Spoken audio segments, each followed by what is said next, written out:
爷两教，新仇旧恨势必算清。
您先设法夺回噬天剑，贫道在此处重建祭坛，等您会合。这个西方教，关键时候一点用都没有。主人，你是让陆压自求多福吗？妖庭与西方教并非互帮互助，而是各取所需。这可是陆压亲口说的。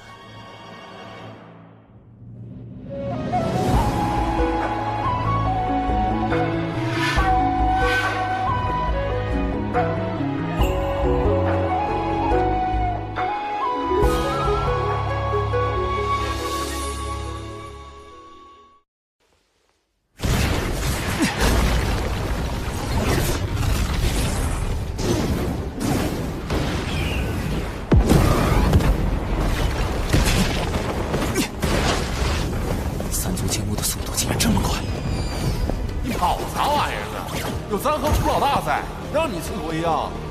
大前辈，眼下陆压正势在必得，情况危急，诸位立即带兵撤出妖神山。这时候撤？我们才刚打了没多久啊！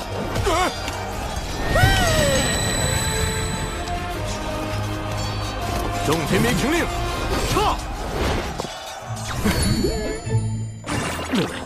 要不要搭个云？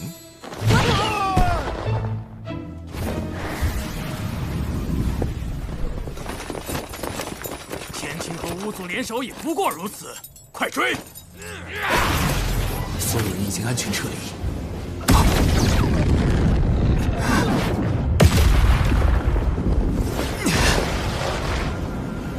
水神，你根本逃不掉。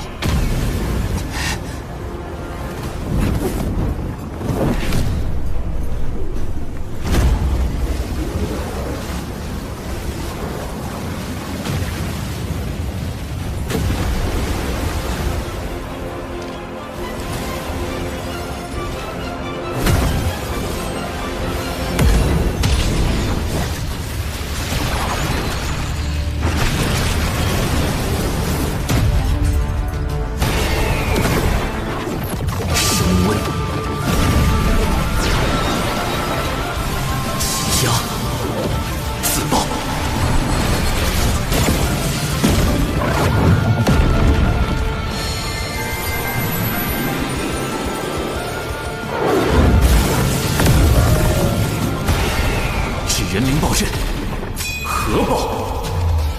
起！不好！大前辈，太阳星，这人怎么能达到这种威力？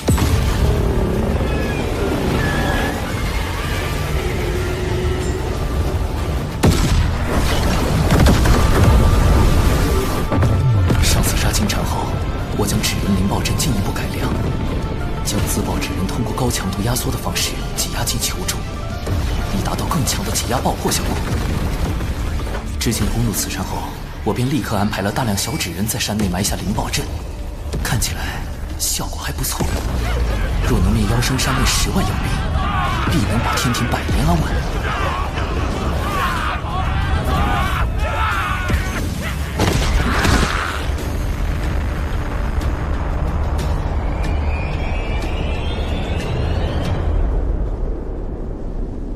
总算。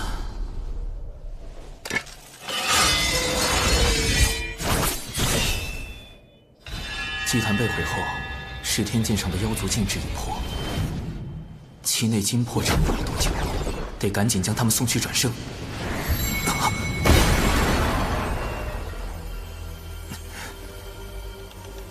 五行运生，聚灵合一。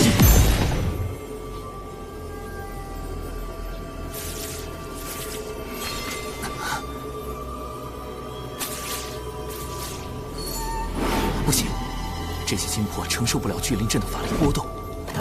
六道府诸位，还请通过回魂脚将这些精魄捞回，送往六道转生盘。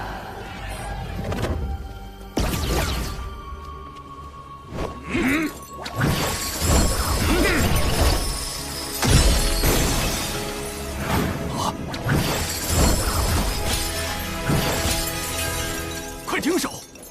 师神，这些精魄太虚弱了，聚魂所处之则散。怎么办？对了，还有酝酿精魄的丹药，还是不行。莫非这一次我要失信于巫族？不，一定有办法的。这些精魄太过脆弱，什么东西不会影响到他们？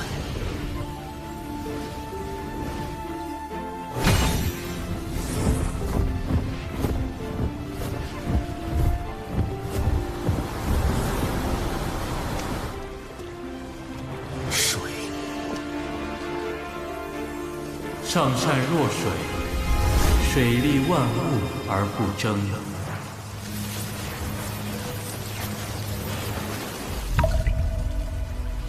天下莫柔弱于水，而攻坚强者莫之能胜。弟子明白了，谢太清圣人传水德之道，虽无法离开水的庇护，但精魄未灭，尚有转生之机。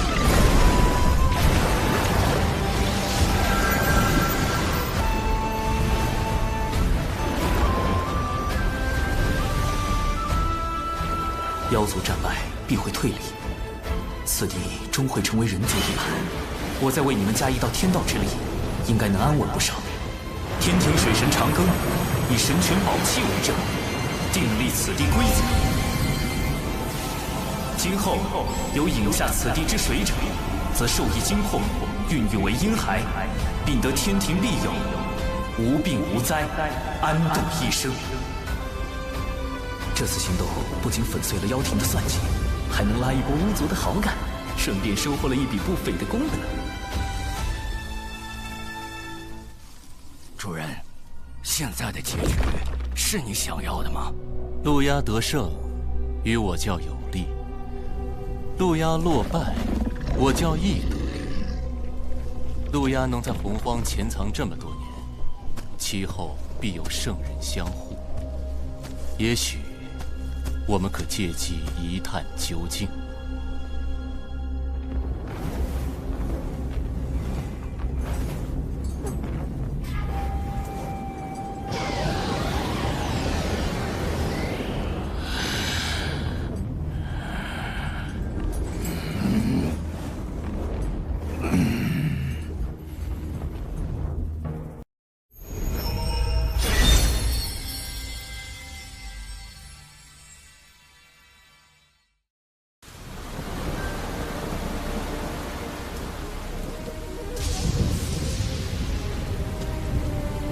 陆压太子，你既已离开圣母宫，私逃回五部洲，便是无意再受圣母娘娘庇护，如今又为何回来？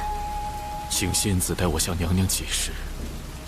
陆压深感昔日恩情，若非娘娘出手，我早已亡于巫族大义剑下。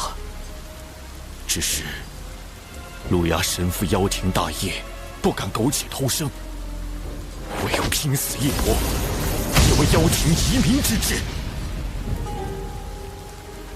圣母娘娘有言，太子一日不放下过往，他一日不再见你。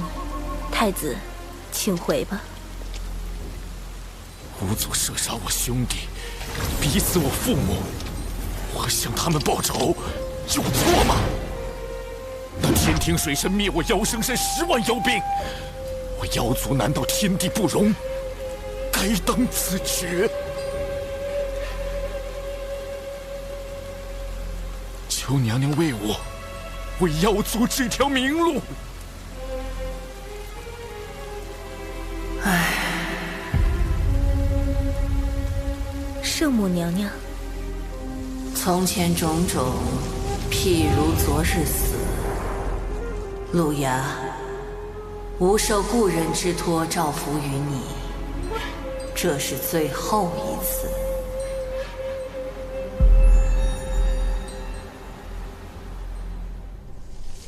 主人，路牙为何要用装可怜的手段？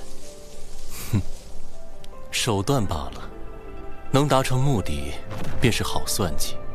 主动示弱，就可唤醒圣母女娲的故人之情，还可借圣母之手铲除水神，何乐而不为？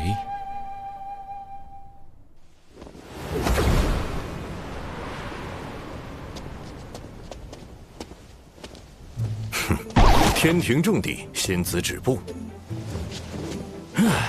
留个联系方式啊。我乃圣母宫上仙，奉圣母女娲法旨，请水神过去商议妖生山之事。上仙，这边请。完了，圣母女娲可是出身妖族。大舅哥，水神刚在妖生山阴了妖族一棒，圣母不会是来找水神算账吧？得派人报个信。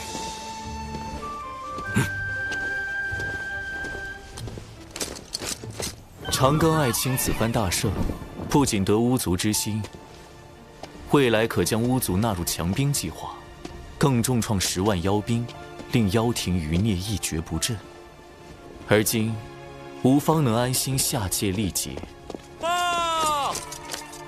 圣母传来旨意，命水神前往圣母宫商谈妖生山事宜。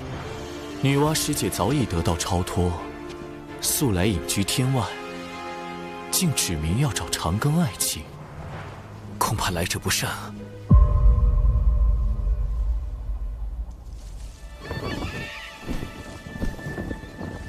圣母要见的是你，也来找我作甚？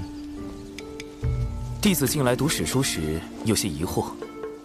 史书中记载，巫妖大战时期，妖族常有屠戮人族之事。那时圣母该何其为难？一方是亲手造化的人族，一方又是自身本族。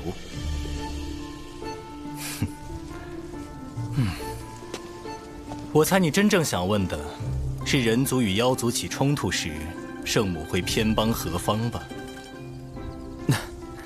果然瞒不过大法师。圣母乃是6圣中与天道关联最深的圣人，从不插手世间族群纷争。你呀，莫要胡乱揣摩圣人心意。也就是说，以往圣母既不帮人族，也不帮妖族，那她现在为妖生山之事下场，明显是要为路亚出头。路亚定对圣母有着非同寻常的意义，能与他匹敌的唯有……大法师，您是圣母亲手捏的第一批人族吧？不错。大法师许久不见圣母，一定很想念吧？不如……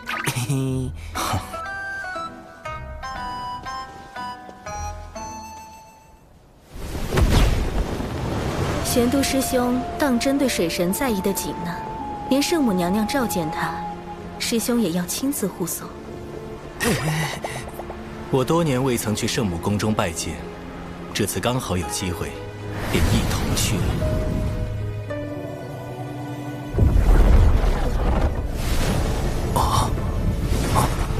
飞离五步洲这么远，横渡天外虚空还是第一次。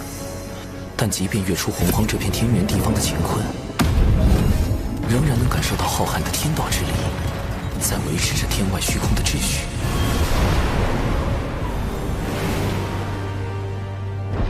前方便是圣母宫。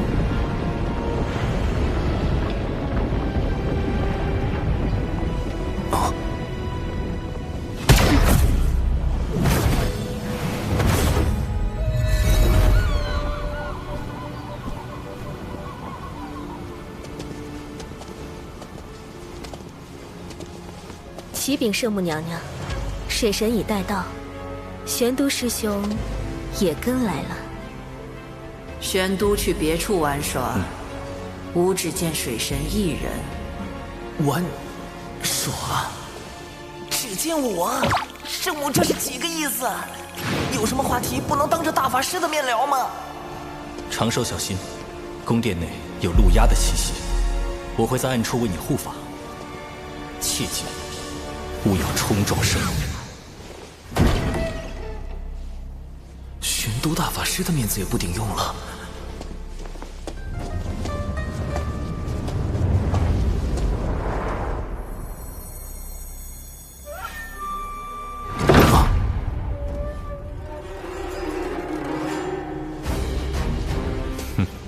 圣母竟如此袒护陆压，难不成真的要在这圣母宫里对我下杀手？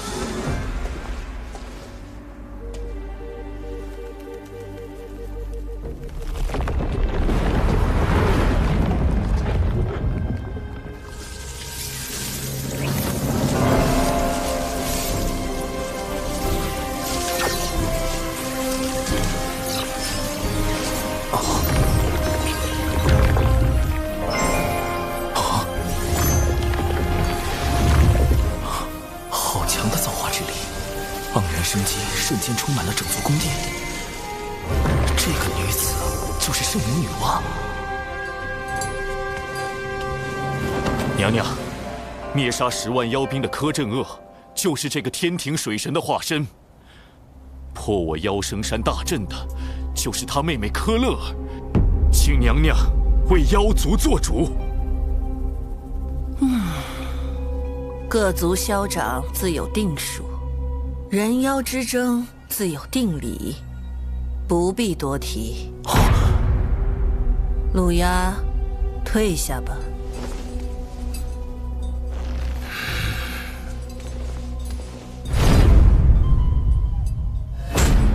圣母表面阻止陆压问罪天庭，但其实也在阻止天庭问罪陆压。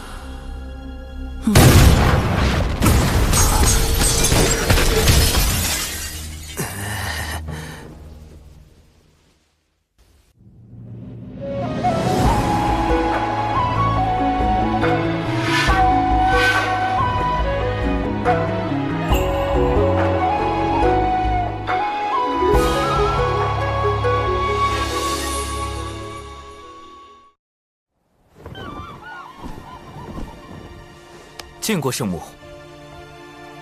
水神不必多礼。柯镇恶的妹妹不应叫韩小莹，为何会是柯乐儿？得取个姓柯的名字，柯什么呢？有了，江南七怪之首。韩小莹，《射雕英雄传》里柯镇恶的义妹。但问题是，韩小莹这名字怎么从圣母口里蹦出来了？很多蓝星人都不一定知道吧？自我意外脱离蓝星所在的世界，误入这个由洪荒神话所构建的世界，我曾试图探索2个世界之间的关联，找寻重返蓝星的办法，却一无所获。为什么神话世界里的女娲竟会知道与她毫无关联的蓝星世界里一本武侠小说里的角色名字？不对，只怕圣母是在试探我。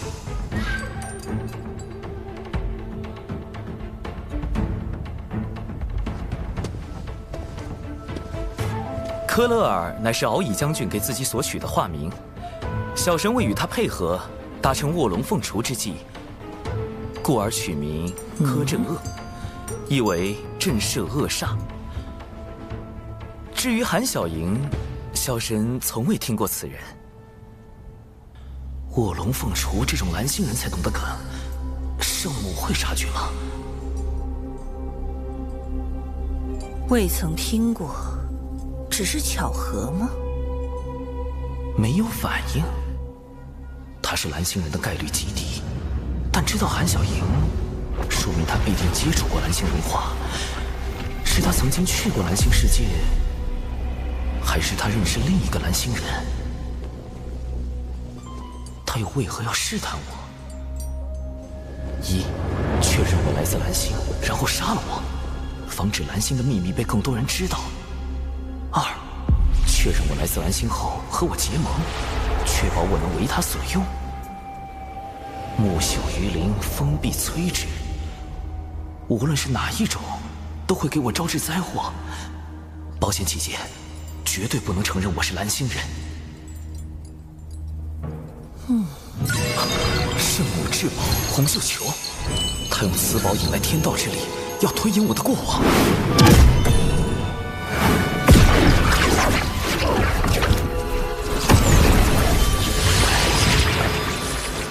一股极其强大的威能，将太极图镇压。比六圣之首太心更强的，只有道祖了。老师，道祖也希望圣母查我吗？还是说，道祖也想确定我的身份？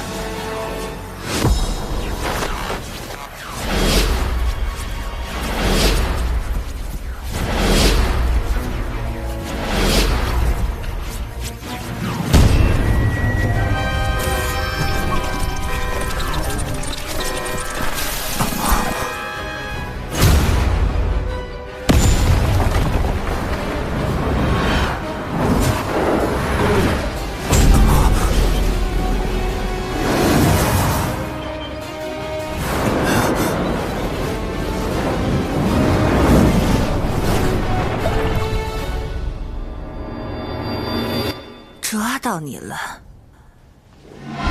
底牌被掀翻了，救命！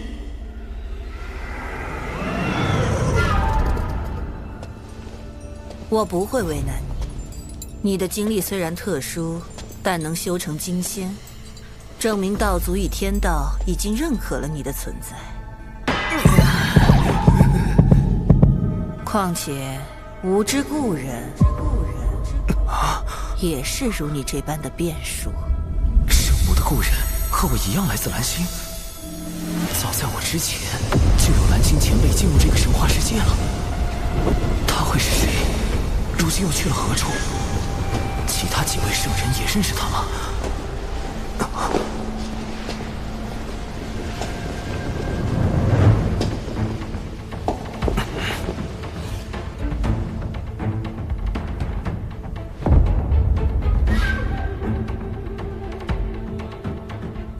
圣母，您的故人……水神如此聪明伶俐，大可自己去猜。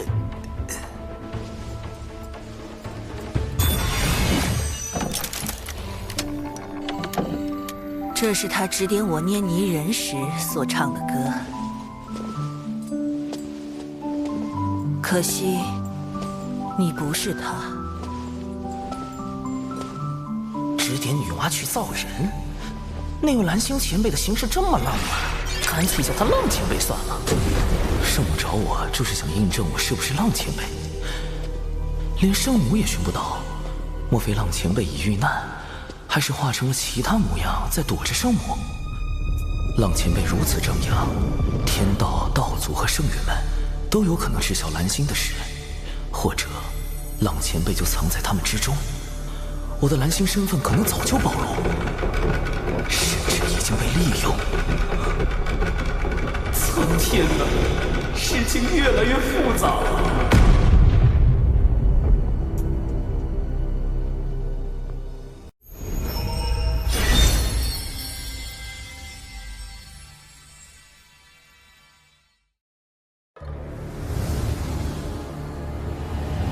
若圣母想要寻找故人，小神可奏请玉帝陛下，天庭众神定竭力相助。不急，你今日欺瞒我，要想不追究你的罪过，需为吾完成一件要事。果然来了，确认我是蓝星人后，圣母要发布秘密任务。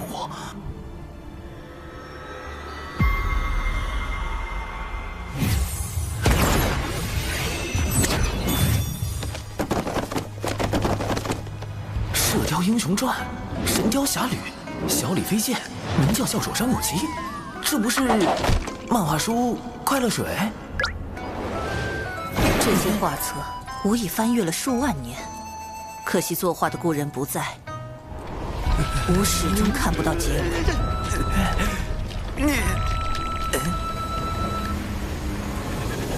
待水神为所有画册续完结局，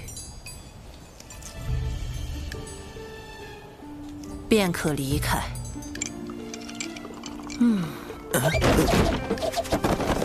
冷前辈把宅文化也传给圣母了。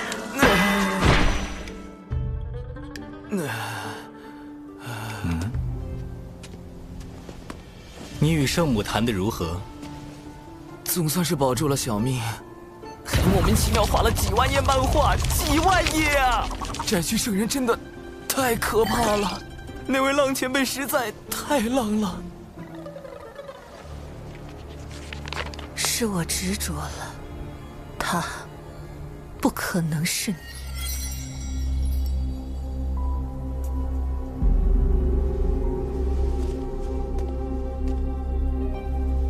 圣母是在拜师道祖后才造化出人族。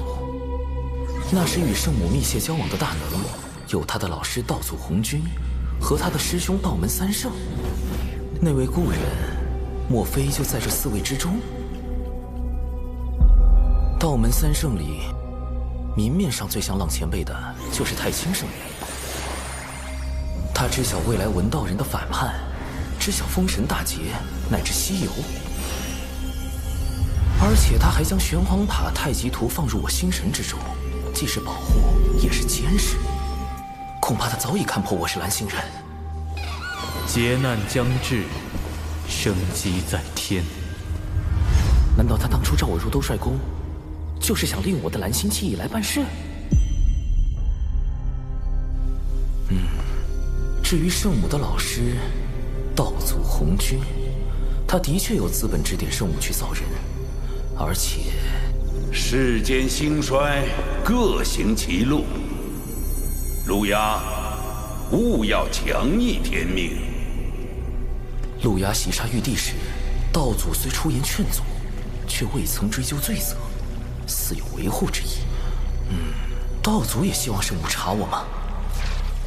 还是说，道祖也想确定我的身份？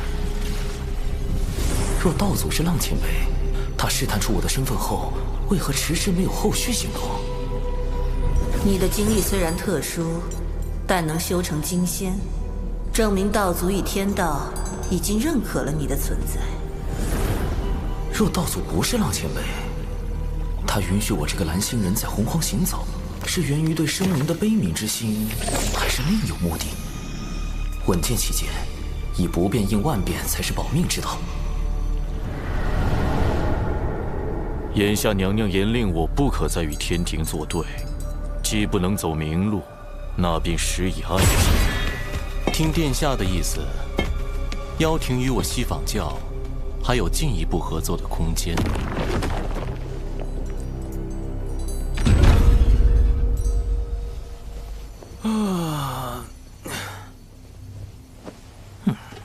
若水神已从圣母宫归来，还请速往天庭，陛下有要事相商。长庚爱卿，此次女娲师姐召你前去圣母宫，可有为妖生山一事责怪于你？圣母深明大义，非但没有怪罪小神，反而对小神多加勉励。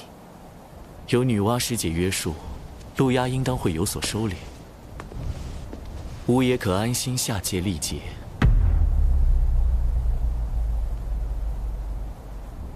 天庭不可无人坐镇，小神斗胆，敢问陛下打算如何安排天庭事宜？吾此番将以神魂下凡，天庭诸事交由王母决断。长庚与木工从旁辅佐，龙吉就跟随2位爱卿多多学习取经。吾还留下一件天道法器，若妖庭生乱，王母可权宜动用。稍后便由吾与水神、龙吉一道护送陛下神魂前往六道府。陛下此前已有收复六道府之意，吾也可趁此番契机为陛下探查六道府内详情。凌霄宝殿受天道之力庇佑，谛听无从探知此间之事。假使我已将新生屏蔽仪改造升级为范围项目，进入六道府后也能有所保障。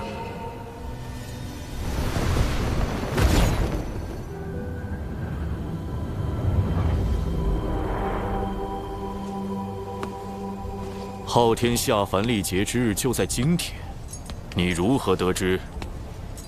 西方教广结善缘，自然有得道仙人知恩图报。贫道深知妖生山一战中，殿下因贫道未能及时出手应对水神的灵爆大阵，而对贫道颇有微词，故贫道得此消息，特来将功补过。将功补过。众生由六道府牵绊，入转生盘转世，谁都不能例外。不若我们趁此机会，让玉帝折损于历劫，永世不得归位。你想打六道转生盘的主意？不错，只是转生盘为后土肉身所化，唯有血海那朵可凭业火之力焚杀万物的12品业火红莲之莲子能够对付。贫道不才，还请殿下出手。请我出手，还是又想诓骗我为你西方教做嫁衣？殿下这是何意？地藏，你真以为我没发现妖生山祭坛上你暗中昧了什么吗？先私扣巫族魂魄，再设计六道转生盘。你们西方教所图不小啊！殿下这话，贫道着实惶恐。不必装傻，既是将功补过，就该拿出点诚意来。莲子我可以给你，但这回我妖庭不会出一兵一卒。若你和你这只红毛狗再不能成事，别怪我翻脸无情。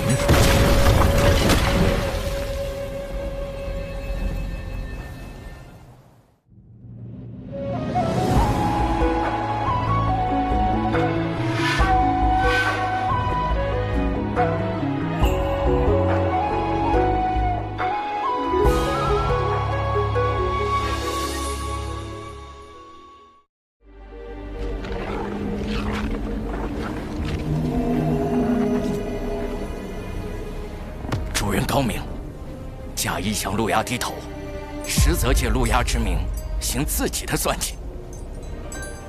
陆牙确实警惕，也有几分聪明，能觉察到我西方大计，但他绝不会想到，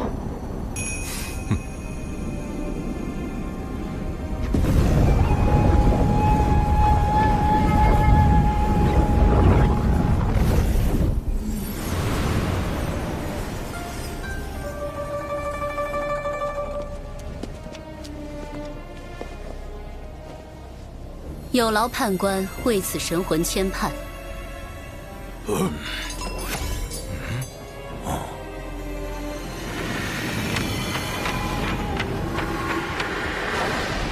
这就是天地人三书中的人书生死簿。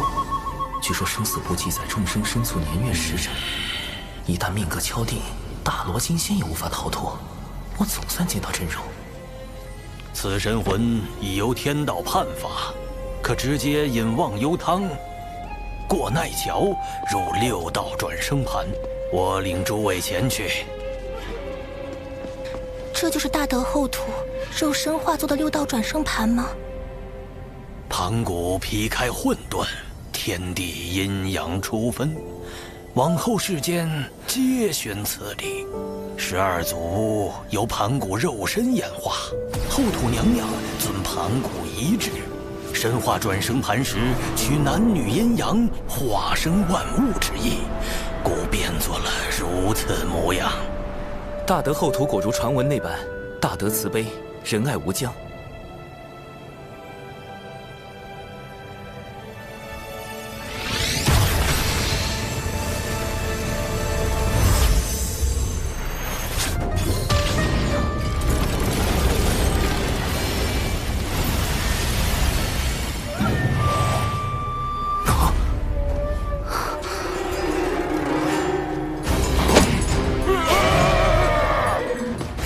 历劫转世，不得入天道，但也该入人道才对，怎会是畜生道？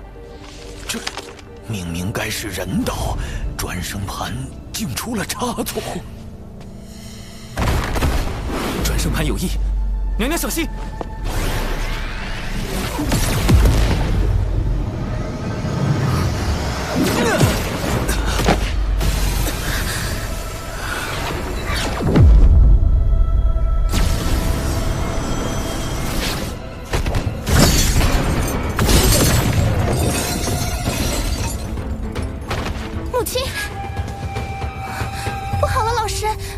母亲的神魂与父亲的神魂一并被6道转生盘射进去了。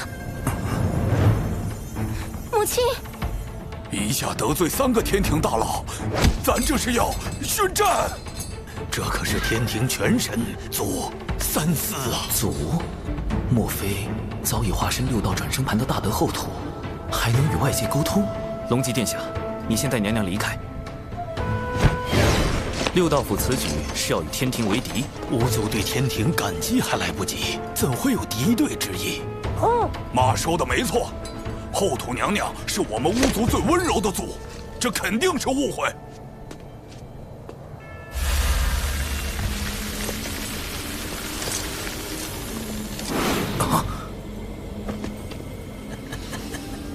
送你进畜生道，陪他们如何？你想做鸡鸭鱼，还是猪牛羊？烤起来老香了。态度转变如此大，可与6道转生盘上的阴暖浑浊之气有关。塔前辈，这不是神通，也不是法术，因果循环，自孽障。鸡在天，负面情绪在被放大。稳住！生来往，莫惯闲。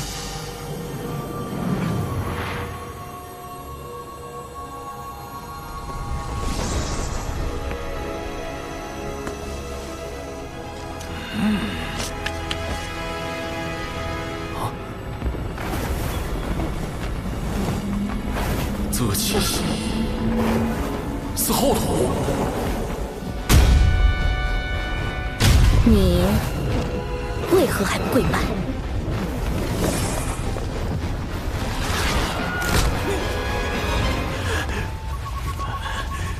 我们巫族最温柔的族。天庭水神见过。你不愿意，那就烤了吧。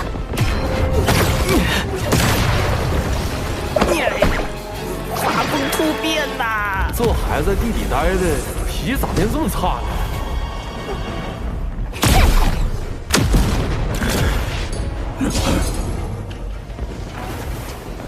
吾乃大殿之主，妖庭怎敢反吾？灭掉可恶的妖！我明白了。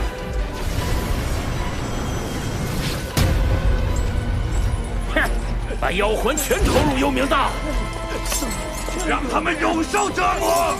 此举若成，6道转生盘会有崩坏之嫌，陛下和娘娘的神魂必会受累。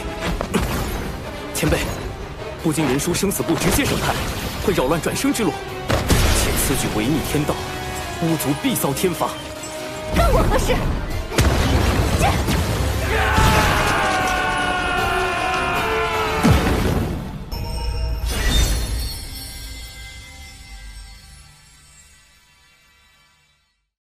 在巫妖大战那段漫长的岁月中，天地之间漂浮着一批无法转生，只能等精魄之力散去后彻底消亡的幽魂。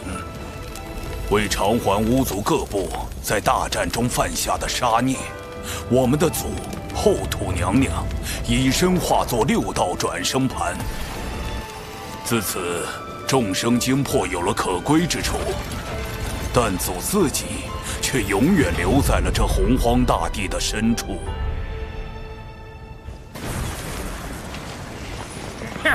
把妖魂前辈投入幽冥大，不经人书生死簿直接审判，会扰乱转生之路，且此举违逆天道，巫族必遭天罚。干我何事？这。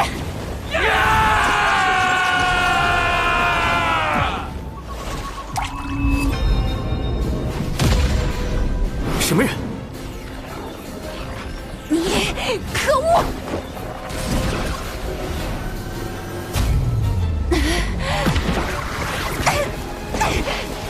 放开我！你被众生所害，如今你还要护着他们？这是怎么回事？小子，给我等着，早晚弄死你！怎么回事？到底怎么了？6道府大乱，陛下和娘娘被困6道转生盘，必须上报。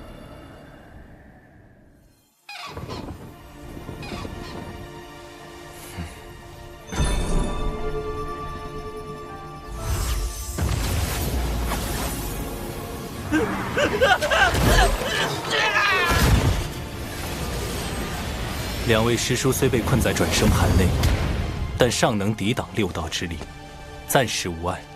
那就好。若想助陛下和娘娘离开6道转生盘，必须查清今日异变的根源。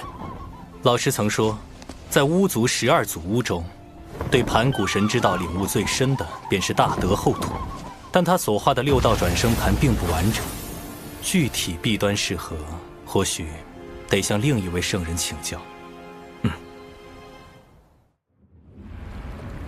这件事我确实知道，毕竟上古时我与后土也算有些交集。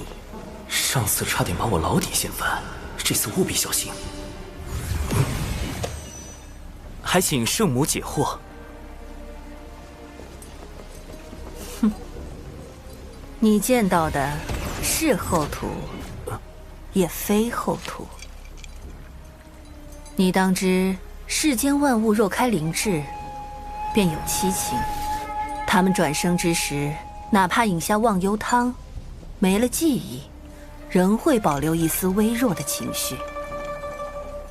莫非这些残存的情绪会被后土前辈所感知？不错，生灵之七情，或喜，或怒，或哀，或惧，或爱，或恶，或欲。日积月累之下，后土的七情之念外溢，6道转生盘便走出一具化身，它承载着七情之爱。这是人格分裂啊！而且各人格还有情绪传染之能。哼。随后又出现了七情之欲和恶，为维持6道转生盘的稳定，后土只能将其封印。此番脱困，应是大德后土出手。只是，既已封印，为何又演化出了七情之怒？众生魂魄不断转生，七情之念只会不断增强，封印镇不住是迟早的事。倘若七情俱现，该当如何？全部抹杀。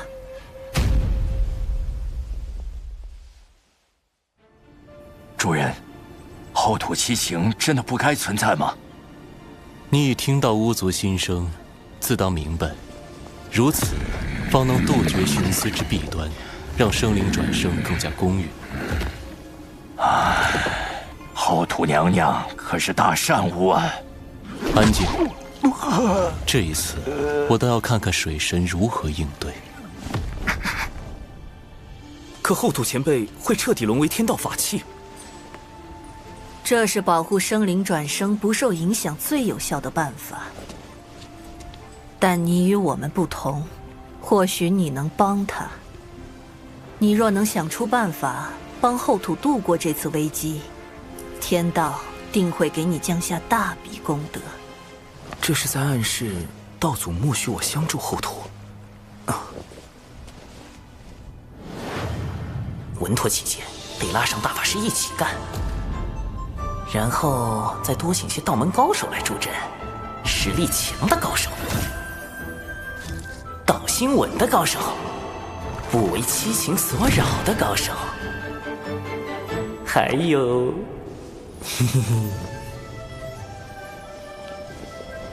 齐了，出发！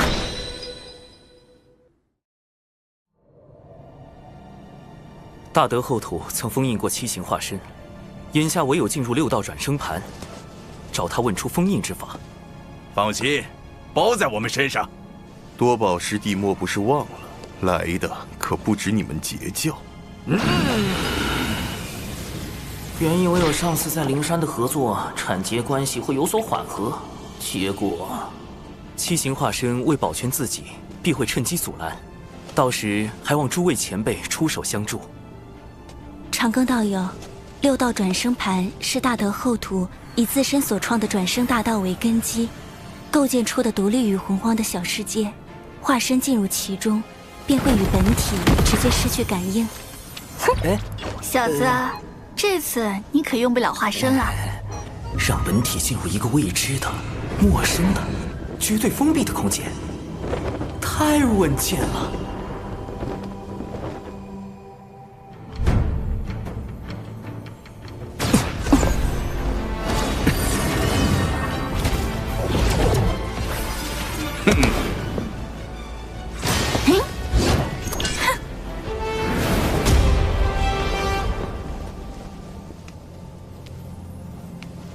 来了，做好战斗准备，七情之哀现身了。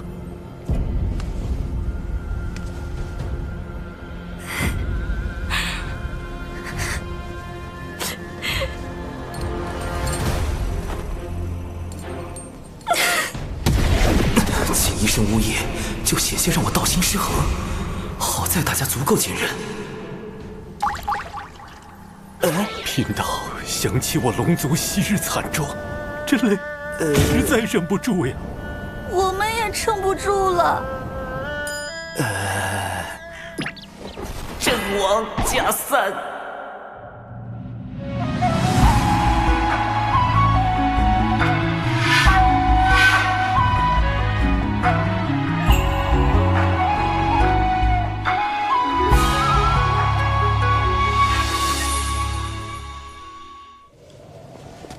你们先退后，与哀拉开距离。哀的情绪感染力虽强，但看着似乎并无攻击性。能否请前辈挪一下，让我等去救大德后土？天地亦是囚笼，他活着就要继续受苦，悲伤那么大，救又有何意义？寻宝有什么可快乐的？贫道也不太行。我也是。阵亡再加散。好在云霄仙子情绪尚算稳定。前辈执意不动，我等只能将您抬走了。你们在意的，终究只是他，谁在意我呢？我拥有的只有泪。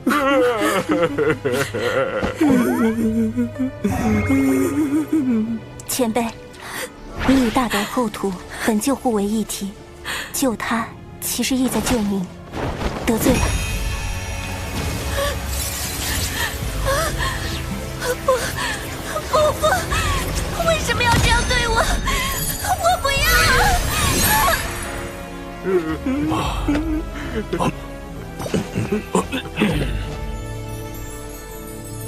说救我，又把我关了起来，这悲凉的世界呀！唉，吃饱喝足，就静静地等着毁灭吧。云霄仙子的道心果然够稳。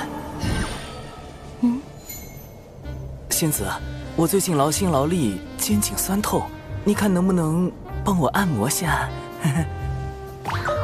我这是在说什么？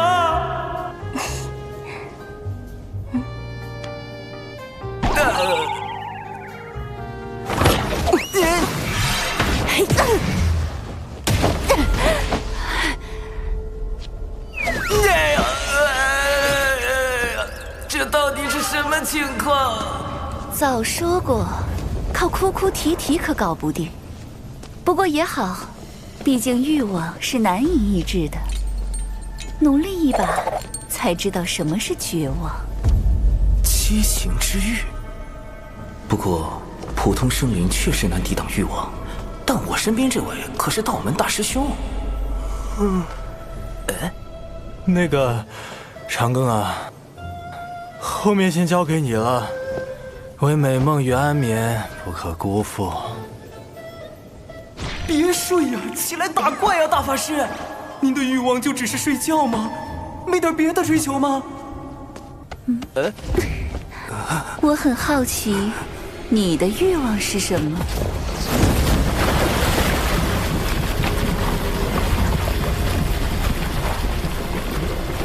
你小子今天怎么回事啊？吃错药了？怎么不躲啊？老师早已知道了你的事情，便亲自出手为你遮掩，便说服老师收你入兜率宫。长庚道友真是洒脱不羁，正说这话，怎么突然躺下了？找到了。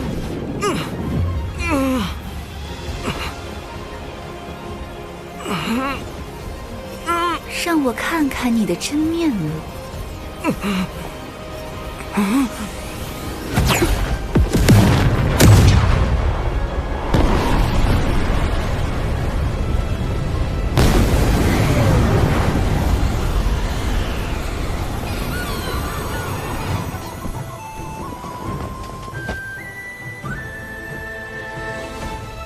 啊！你一个几百岁的小娃娃，权力、法术、神通什么的不想要，却渴望追求一个吻。前辈，晚辈的欲望您看也看了，不如挪个地方，让晚辈见见大德厚土。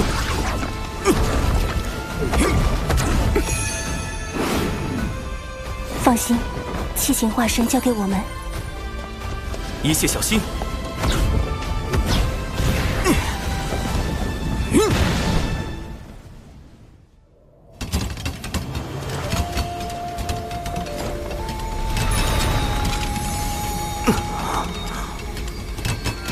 果然，金魄入转生盘会被引去六道大门，而本体则会去往后土的神石之海。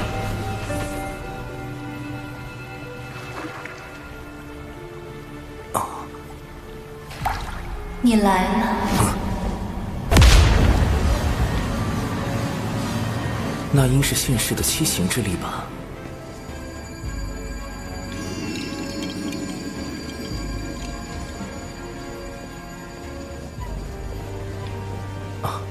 前辈早知晚辈会来。这是人教对我的许诺。如今七情脱离封印，一切正到了应验之时。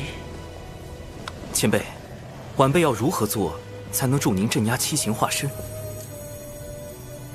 此物生于不周山，乃先天灵根之一，可用来封印七情化身。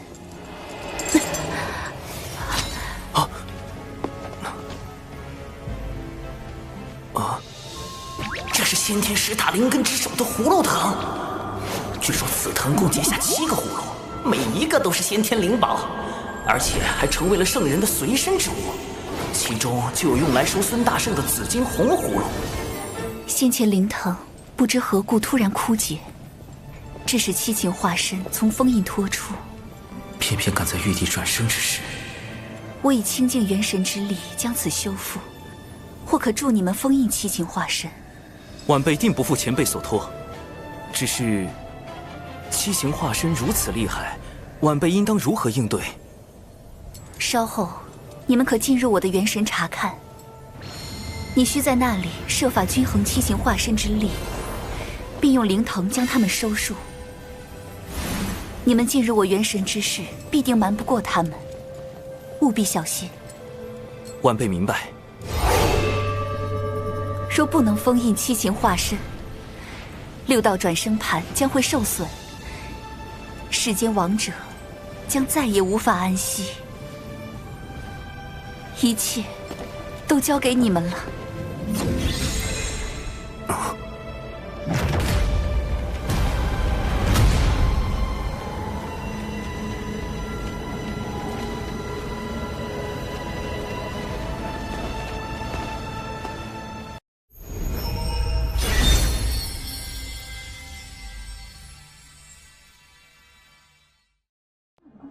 大娃头，你再睡觉儿都没得喽。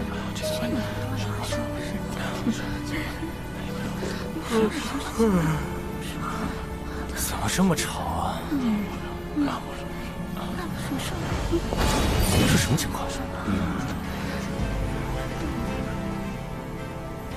长寿。诸位，咱们此处乃大德后土的元神之所。按大德后土的指引，我们需要均衡七情化身之力，才能将他们彻底封印。请问您是？贫道乃阐教玉鼎真人，是广成子师兄请我来帮忙的。玉鼎真人，不就是劈山那位杨二郎之师？广成子竟然将这位大佬也请来了，甚好甚好。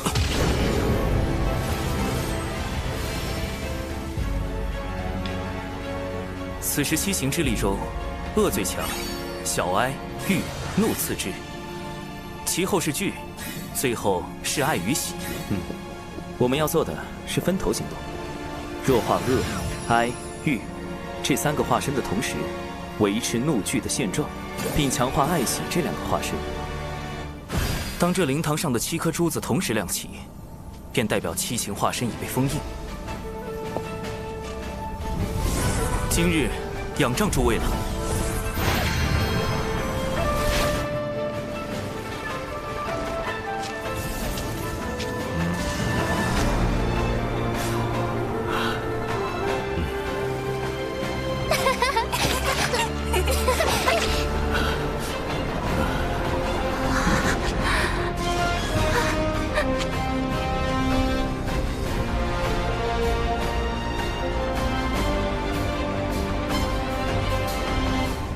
天地运转，冥冥中似有定数。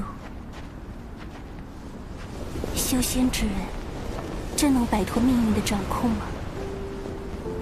吾辈炼气时，便如同这漫天狂沙一般，随风而逝。唯有以坚韧之心，悟天地之道，方可超脱一切。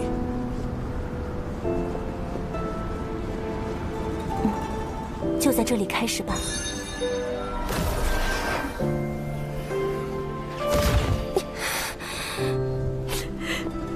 非要在这里奚落我一个伤心人吗？你们有你们的快乐，我有我的伤悲，你们就不可以换个地方笑吗？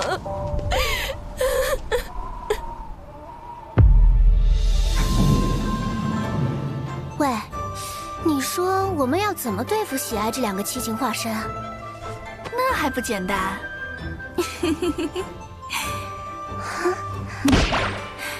抓起来狠狠揍一顿就行了。看，在那里。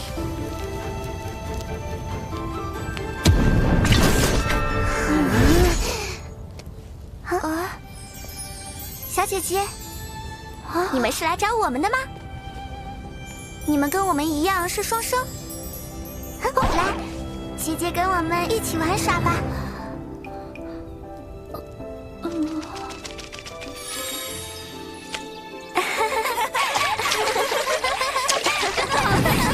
这也太搞笑了吧！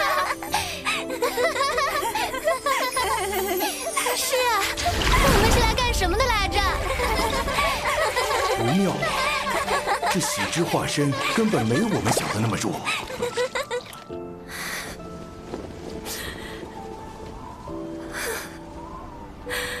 呼样理解有必要吗？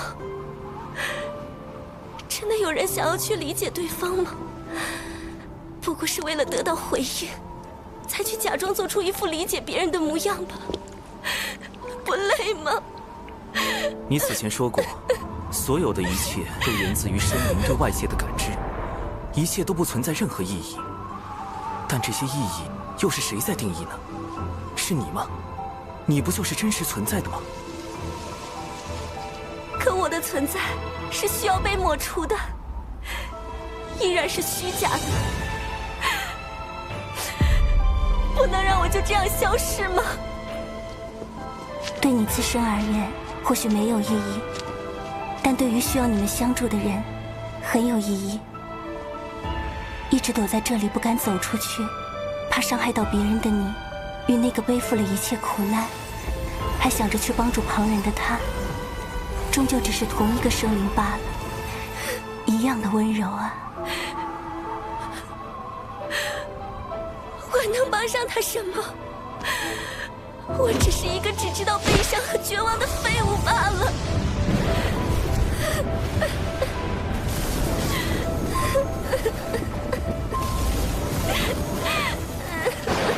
情绪稳定如仙子，也开始受到哀之化身的影响。不愧是七行中排名第2的小哀。再这样下去，不要说救大德后土，我们本身就要永远陷在这场哀伤的风暴中了。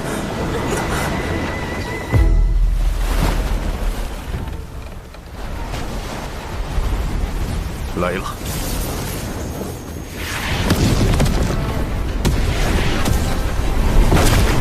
师弟，我们得想办法激怒他。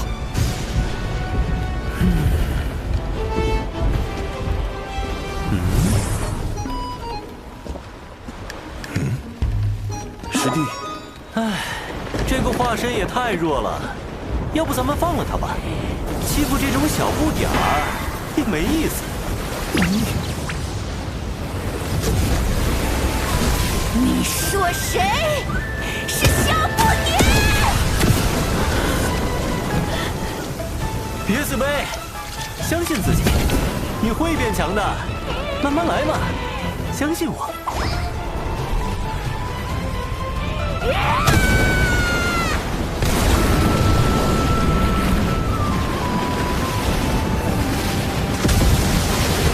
黄龙师弟平时沉默寡言，没想到一开口竟然是这样的人。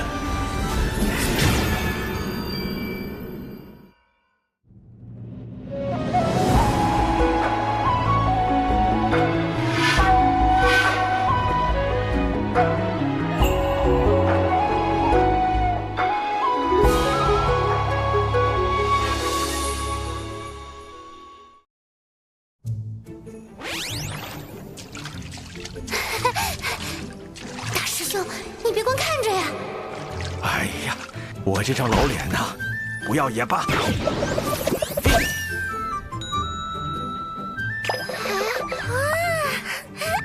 可爱呀！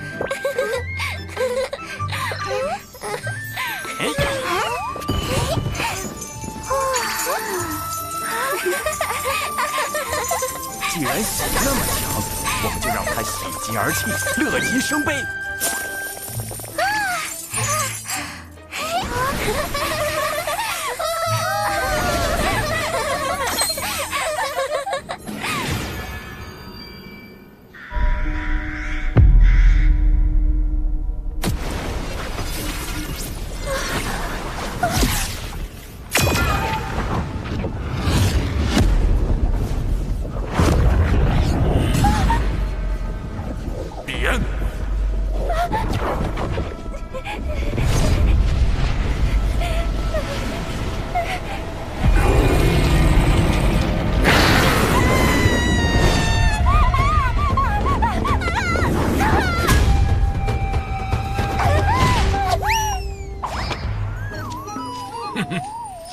水神老弟说的对，这个最好对付。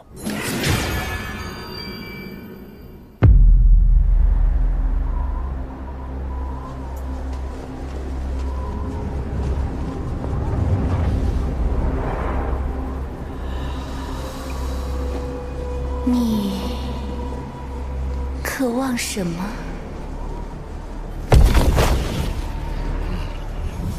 玉质化身变化万千，对于不同炼器师而言，它可以很强，也可以很弱。它会主动撩拨你我心底的渴望，只要被它所趁，道心就会走火入魔。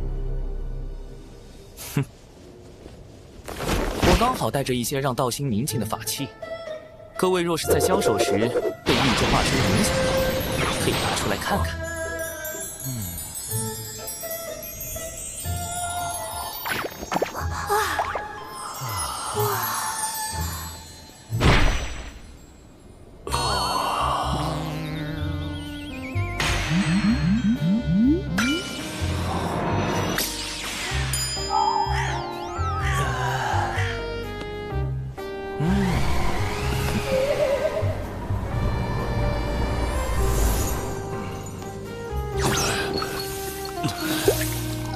你莫非在见我姐姐前，多看一眼自己这些大作？这不过是防身之用，我又何须防备云霄仙子？水神小友能常人之所不能，非常人矣。多亏有此物在。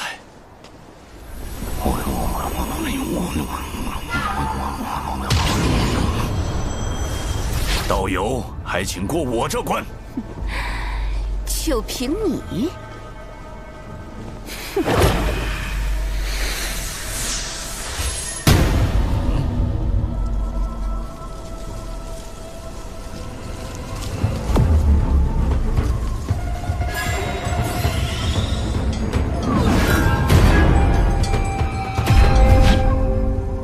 自在化生，方正圆融。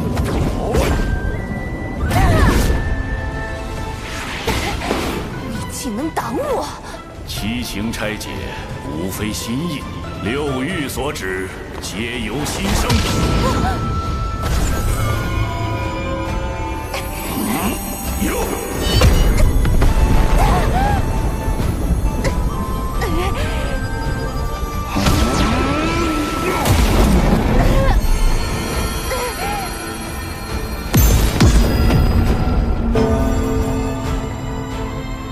这口鼎便是贫道的道心。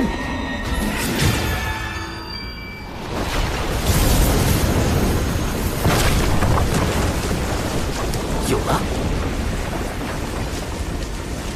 来，你我做个简单的游戏，或许会对你有所帮助。这是我的一份快乐，你也拿出自己同等的悲伤出来。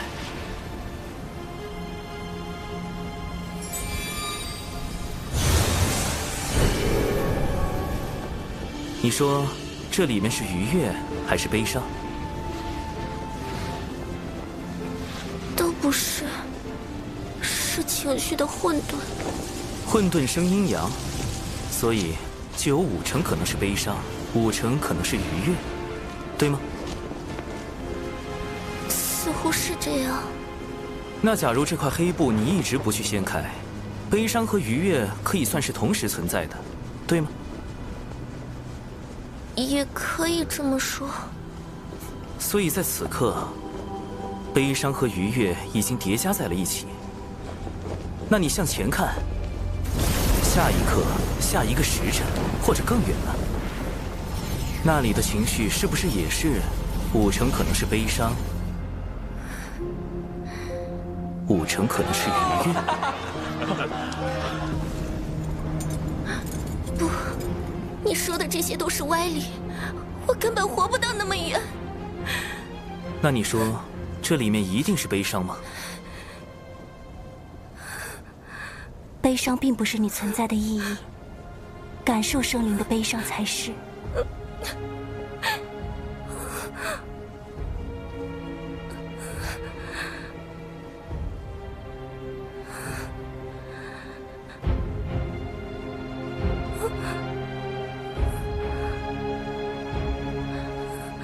感谢蓝星大佬薛定谔提供的理论支持。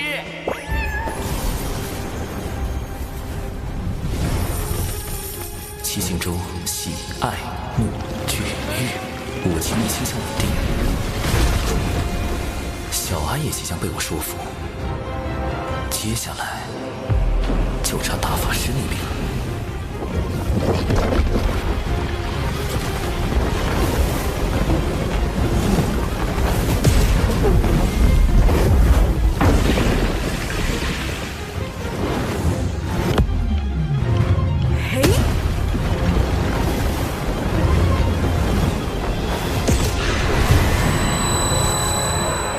长寿，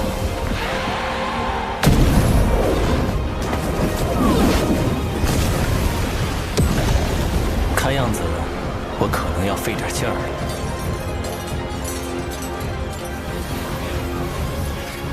得抓紧时间啊！玉帝死刑若不能下凡历劫，便无法顺利归位。天庭危矣！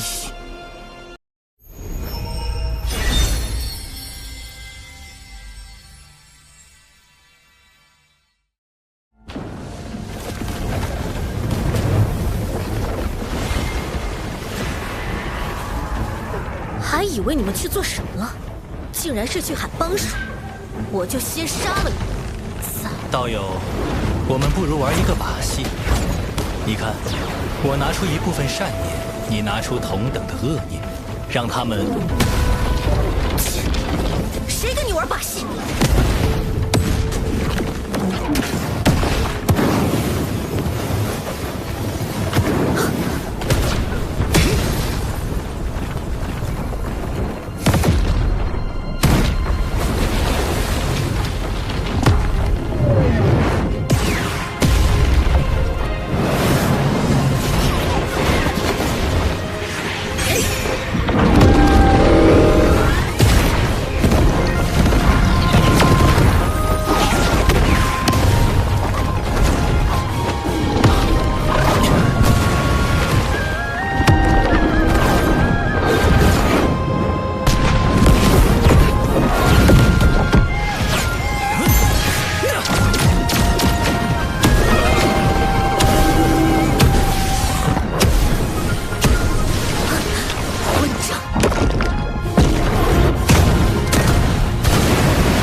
来吧，给我一点你的恶念，我给你演示一个很有深度的把戏，一点就够了。配合下嘛，真的很有趣。滚！现在只差哀之化身，或许我可以设法逗他开心，进一步弱化哀伤的情绪。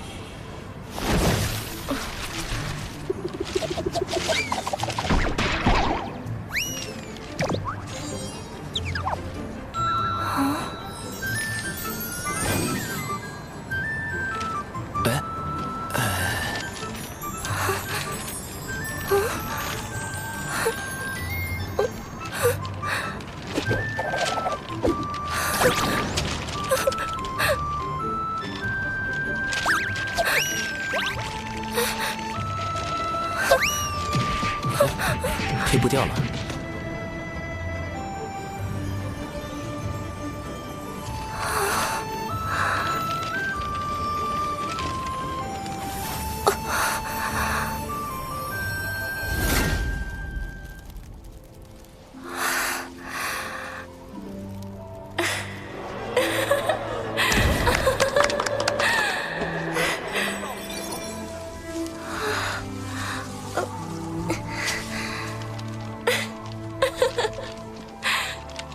真的是愉悦呀！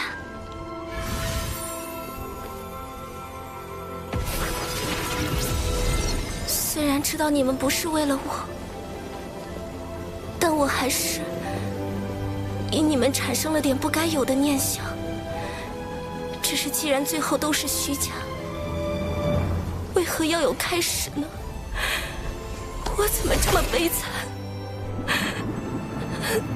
贫道号长庚，人教弟子，天庭水神，能与你相识，引为道友，共成今日之事，相助大德后土，三生有幸，不胜荣焉。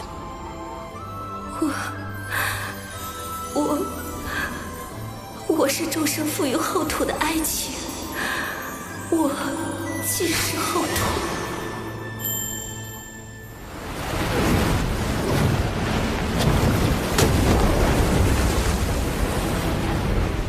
你们俩等着，以后我见你们一次，打你们一次。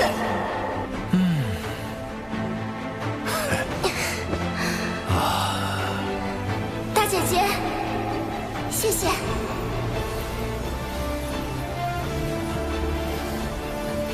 保重。放开我！你这怪物！多有得罪。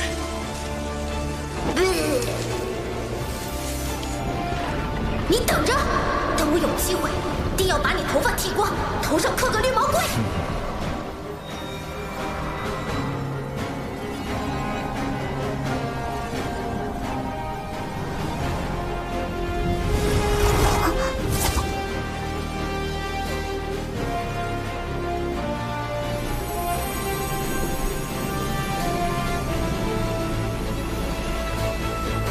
后土之德，天地共鉴，请后土娘娘归位。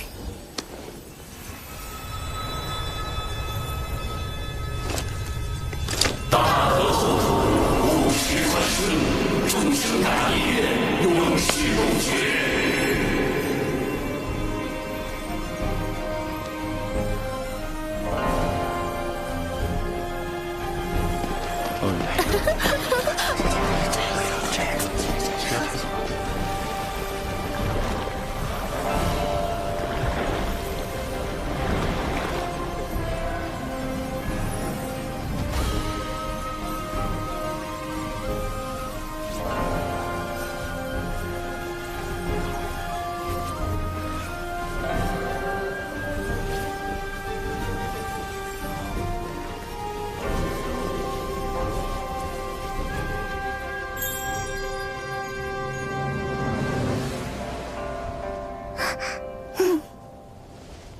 若前辈担忧七情再度生乱，晚辈愿借玄黄塔一缕威能，助前辈守护七情。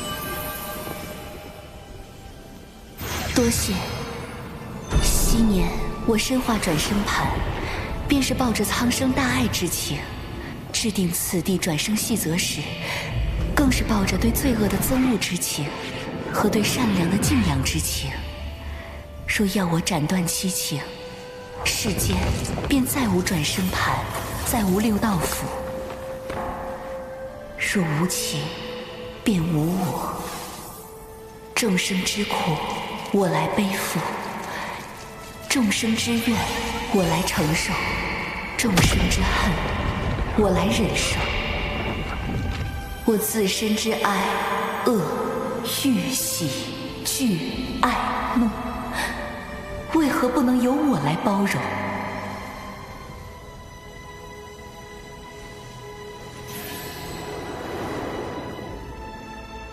以后要乖哦。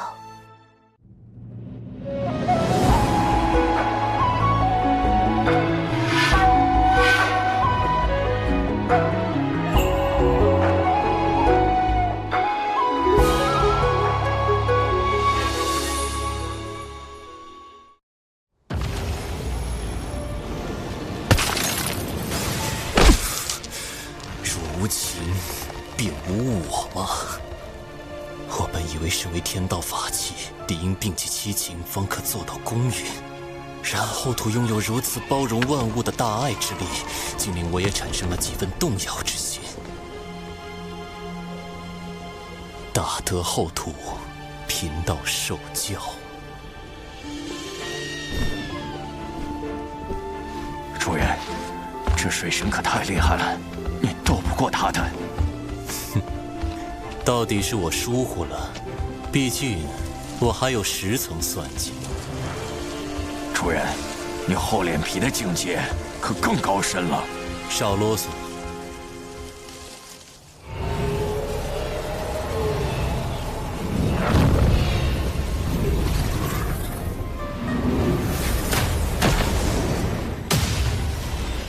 这便是七情失控前转生盘所见之情景。那是修罗族12品业火红莲之莲子，看来是修罗族用红莲莲子污染灵藤，想以此谋害娘娘。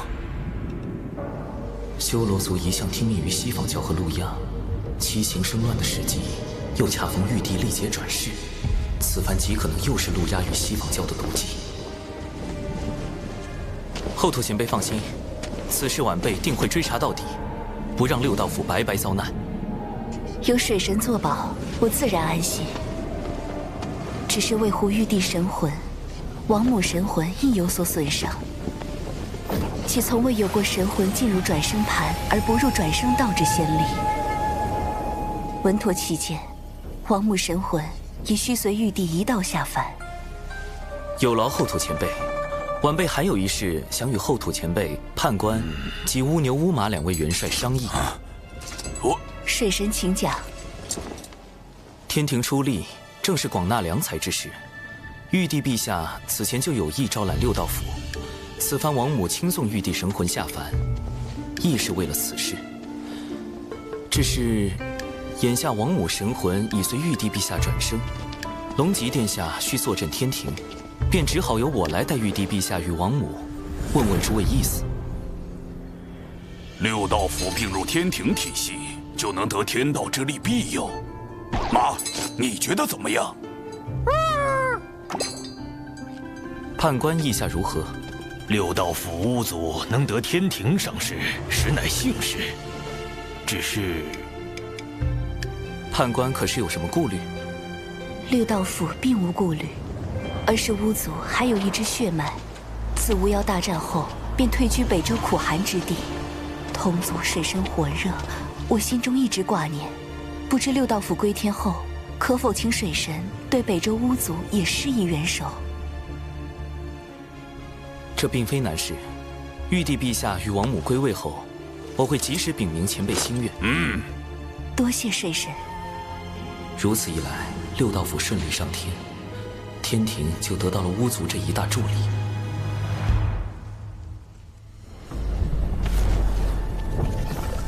又失败了。地藏邪他那坐骑谛听遁入3000世界，还说什么追寻大道。西方教已指望不上，不必再白费力气。此番天庭必然有所警觉。你去告诉手下妖族，既是监视水神，其他不要轻举妄动。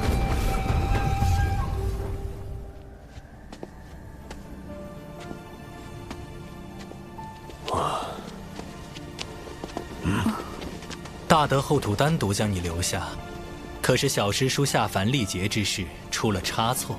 有劳大法师与诸位前辈仙子挂心。玉帝王母无碍，是大德后土为表谢意，赠予一门8九玄功，让我道门3教同享。8九玄功乃肉身修行第1法，大德后土有心了。玉鼎真人对8九玄功的评价颇高，日后他的徒弟杨戬修习的也正是此功法，不可谓不是缘分。稍后我亦可将此功法传授于熊灵力，助熊灵力精进修为。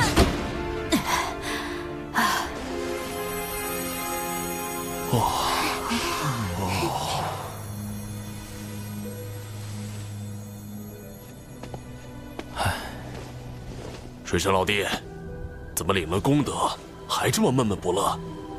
大德后土为众生牺牲自我，化作6道转生盘后，却又不断承受众生反噬的痛苦。这看似美好的3界，多数人的幸福，却需少数生灵去承受痛苦。想来便让人感慨万千。这大概也是大德后土拜托我们帮忙收束七情的用意所在。弟子有一疑问，想请大法师与诸位前辈仙子解惑。但说无妨。道之一事，可有对错，可有正逆，可有善恶。自是没有的。但道为生灵所修，生灵却有对错，也有善恶。大道3000，更果迄今。然生灵修道为何？又会将道修往何方？却因人而异。终至道途不同，故道所显，随人而变，随人心而至。道本不变，却因生灵恒变。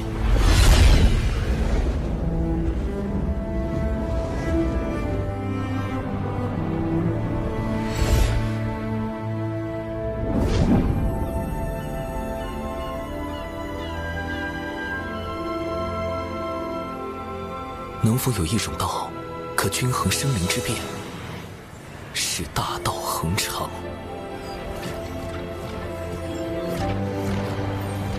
乌俗迎风变，虚怀玉物轻。千钧将一羽，轻重在均衡。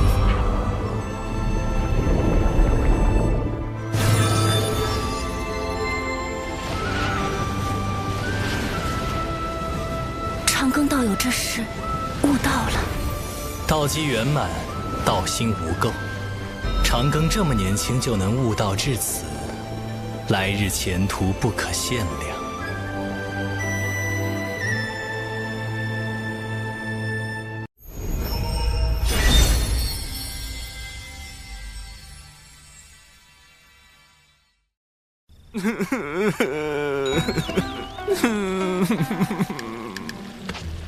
七情之爱的后劲也未免太足了，自先积压的悲伤全部反弹了回来，悲伤那么大。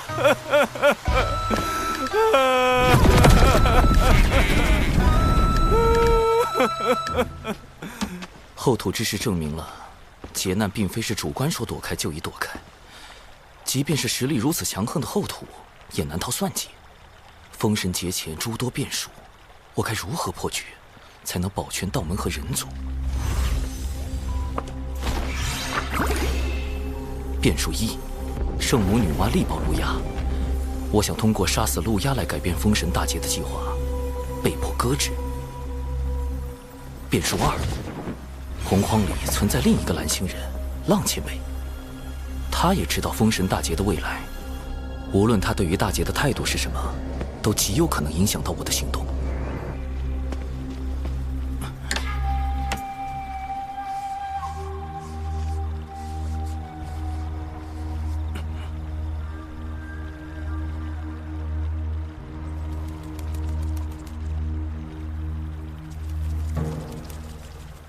师兄，你听说了吗？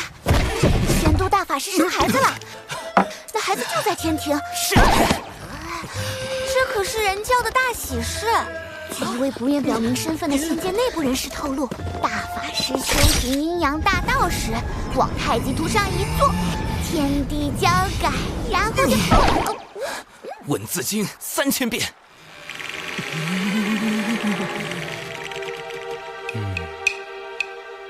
弟子实在不知竟有这般谣言，还请大法师恕罪。我自逍遥自在，何惧闲言碎语？水神，恭喜你们人教大法师喜得贵子啊！男人生崽当真厉害。误会，都是谣言。长寿邀我前来，就是为了看这些小惊喜吗？不，弟子有件事需要与大法师商议。如今天庭急需人才，更需要值得信任的人才。我们或许可以引荐人教仙人加入天庭。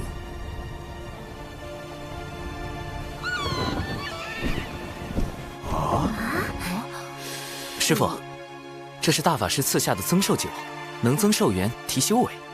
对了，这酒还有护肤养颜之效。师父，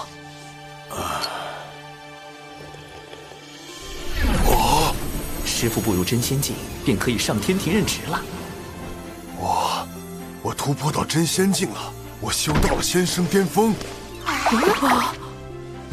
实力不够的，就把蟠桃弄成酒送给他们，保留营养风味的同时，加速提升修为。师妹师叔也快来尝尝吧。酒，小九要喝酒。上天庭任职。师父，不久前天庭发布了强兵计划的招募令，弟子自作主张将您报了上去。今日天庭要召您上天，封您为山神。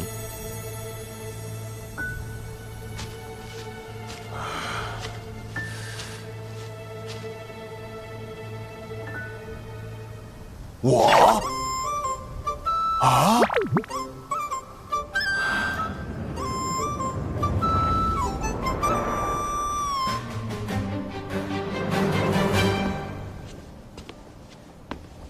师父，是我。长寿，你怎么？嘘！师父，弟子这具化身的身份是玄都小法师。你以后遇到危险，就报这个名号。啊？咱们人教大法师乃是天地间有数的大能，你这外号岂非故意沾光？这名号便是大法师给的，方便弟子为咱们人教做事。弟子如今已能照顾好您与师妹。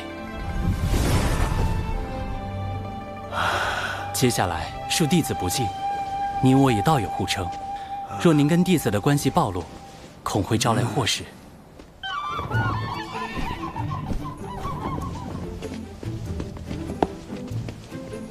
殿下，我在水神老师那里上课，带老师走一趟。奇缘道友随我来。道友当真好福缘，能得水神老师举荐。您是？啊，忘了说，我父亲是凌霄宝殿中的天地主宰，母亲是瑶池仙手，他们这才称为一声殿下。凌霄主宰，瑶池仙手。那不就是玉帝王母的女儿亲自带我走后门？不是走后门。按照水神老师的话说，应该是内推，倒有符合天庭招人的标准。是这样吗？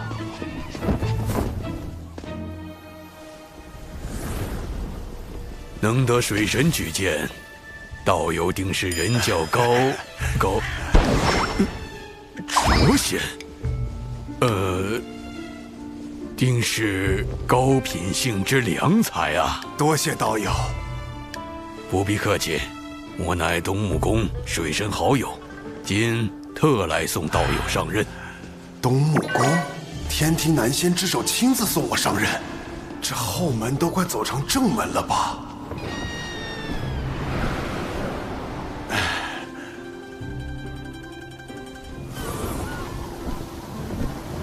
我这就上天庭做山神了，辖区还在渡仙门这儿。长寿，你跟这个水神很熟吗？弟子就是。啊！天庭重臣是你？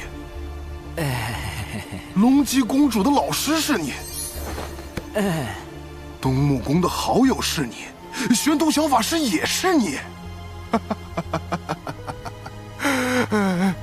那大法师的私生子也是？不，师父，你听我解释。如今接连收复龙族、巫族，天庭已有崛起之势。只要天庭能提前大行，就无需再通过分封神位来壮大自身，大劫就不会落下。天道有感，神位已现。今有大德后土主持六道事宜，统辖天与地之沟通，列二阶镇神之位。但与此同时，我与天庭之间仍需要掌握好尺度。我可以成为天庭的臣子，却不能成为被天庭操控的棋子。这位人教弟子真是了不得呀！龙族开路，巫族相随，天庭怕是要出现一位新的权臣了。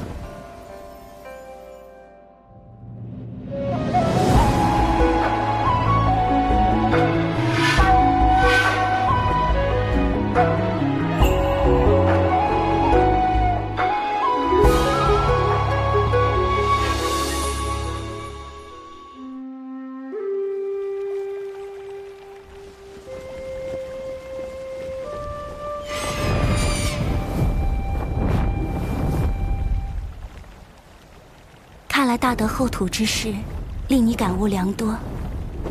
你的大道快要凝成了。我只是刚刚触及道的边缘，要修成大德后土那样的大道，还差得很远。哟，这小子还挺有自知之明啊。后土之大爱，实属可贵。似他这般先与天道而生的生灵，天性与道相近，对凡俗情念一知半解，探寻大道尚且需要漫长岁月。若非心存一腔孤勇，又何敢耗费光阴，演化七情？仙子也是先天生灵，不知仙子是如何找到道心所向的？我诞生之初，本是天地间第一缕云彩。当我睁开眼的那一刻，我看见天空与大地分离，混沌的浊气缓缓退去，缥缈云雾冉冉升起。晨光是我，微风是我，朝露是我，万灵同类，混元而生。我想，那就是我要追寻一生的道。仙子笑起来当真好看。我搜肠刮肚，还想吟诗作赋应应景，却发现自己所知的那些诗词，抵不过你美的半分，只能用这般一句好看来夸赞了。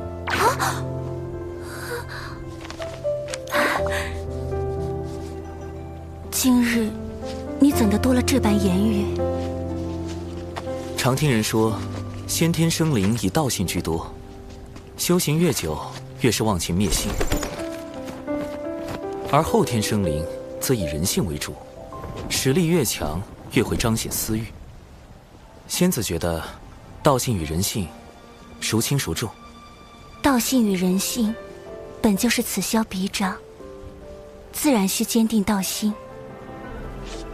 我却是一个俗人，我以为道非本我，性为本真，人性恰恰是生灵的本心。舍去本心，何以寻得真我？须知本心本性，得名造化道生。云霄受教了。果然，如果云霄仙子真能断绝人性中的情念，又如何会在公明前辈死后，以身入劫，替兄长报仇，最终落得那般惨烈的结局？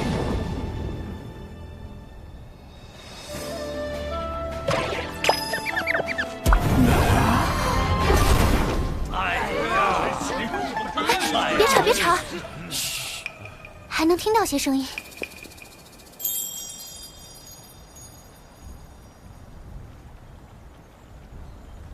仙子，你可想过，若你我结成道侣，会是哪般情形？怎的突然说这些？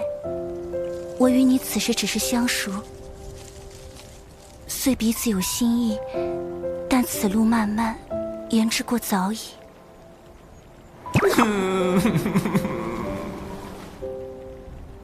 但你我只需平日里多见多言，自会快一些。咦？我也想与你多见。那我们每500年见一面，可吗？500年，关在五指山的猴子都能熬出狱了。这就是先天生灵和后天生灵在时间观念上的时差吗？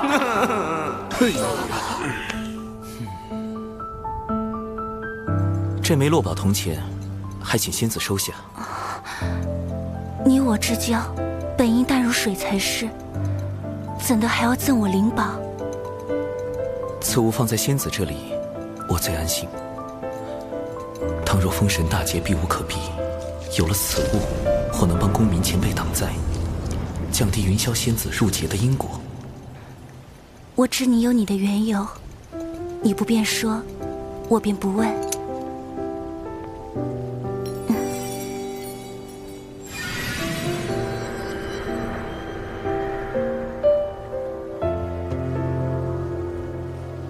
此物于你，而今强敌环伺，叛此仙云，护君一程。这……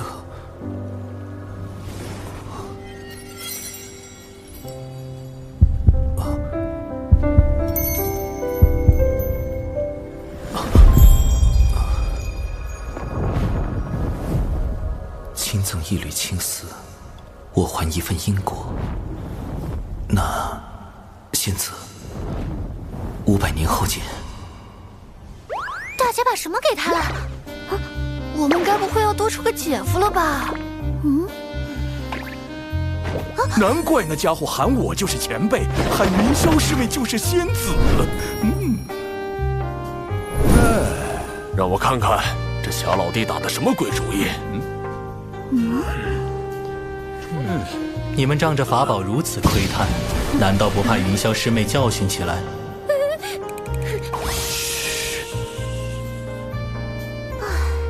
大姐应该还在好感境。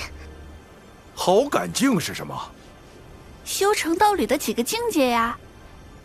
好感境、心动境、升温境、热浪境、姻缘境。姻缘境若大成，人因为对方奋不顾身，不顾因果，那就是道侣啦。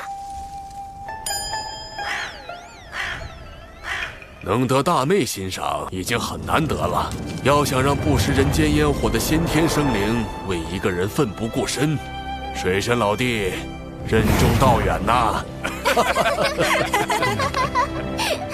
顺其自然，且看后续吧。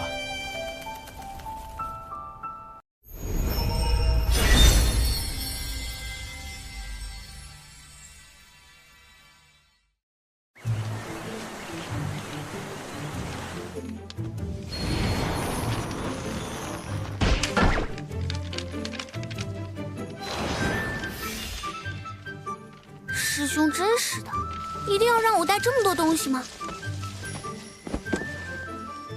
咦，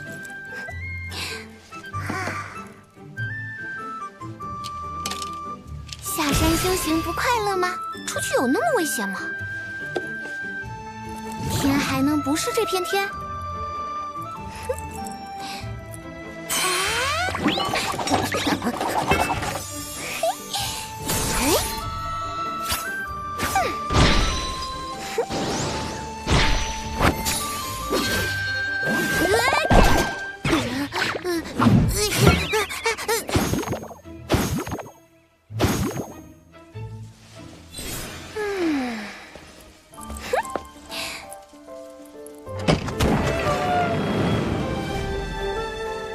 师傅，师兄，弟子这就出去闯荡了。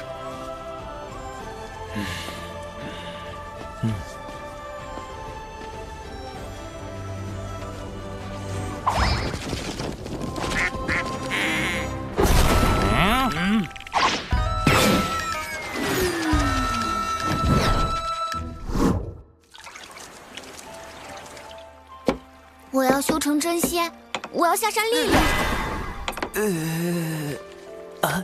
这么突然吗？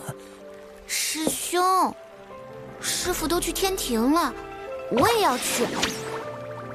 我最近几年修行遇到了一些瓶颈，始终无法突破。师傅说是我总待在小琼峰，日子太过安逸的缘故。师傅说的不错，只有在险境中磨练自己的意志，才能增长道心。人族生存权并非生而就有，我辈至今日是前人用性命拼回来的。等你下山就明白了。这么说，师兄是同意我下山了？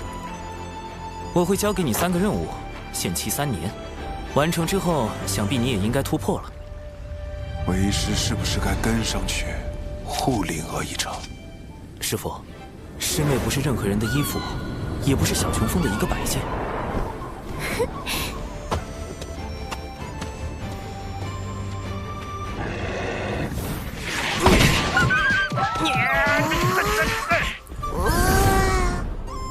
他应该去了解，天地不只是眼前看到的这些，人生的选择亦是多种多样。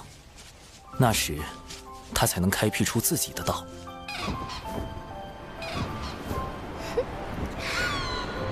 蓝天白云一成不变，群山一如门内中风。但一眼望去，总觉无比壮阔。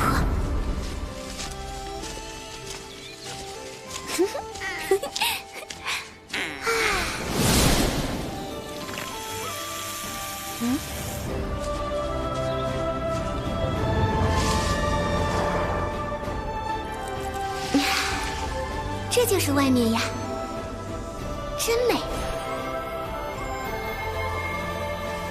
救命啊！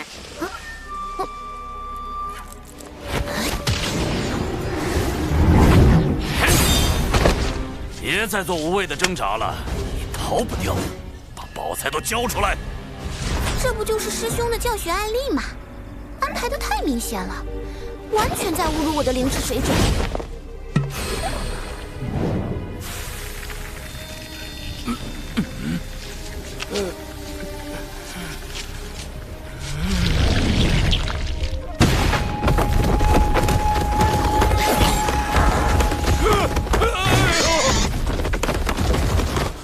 多谢恩公，还请恩公救我救到底，我愿当牛做马。竟还有隐藏试题，弱者绑架。不必，若这般都逃不掉，你不会想碰瓷我吧？告辞。这次解决的不说完美，至少也算优秀吧。师兄见我行事这般稳妥，应当能放心了。好不容易下山，得给师父师兄买点东西。不过零食不多，得省着点花。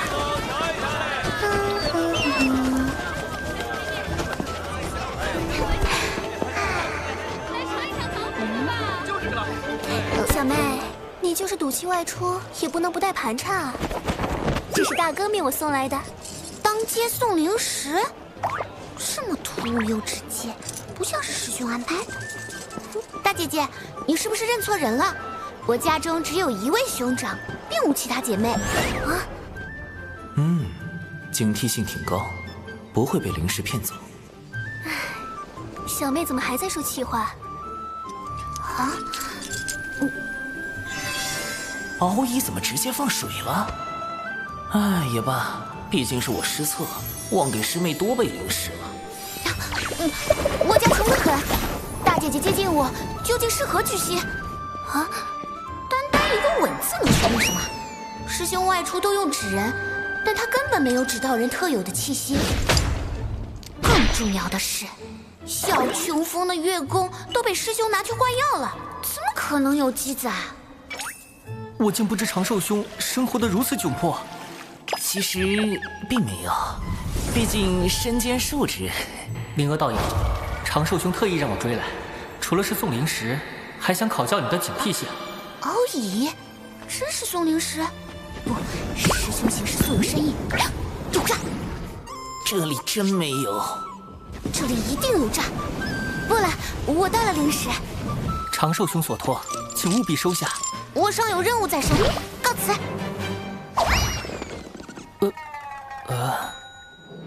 稳，确实很稳，但稳稳的押错题了。师妹，师兄，我确实忘了给你多备些灵石，所以才……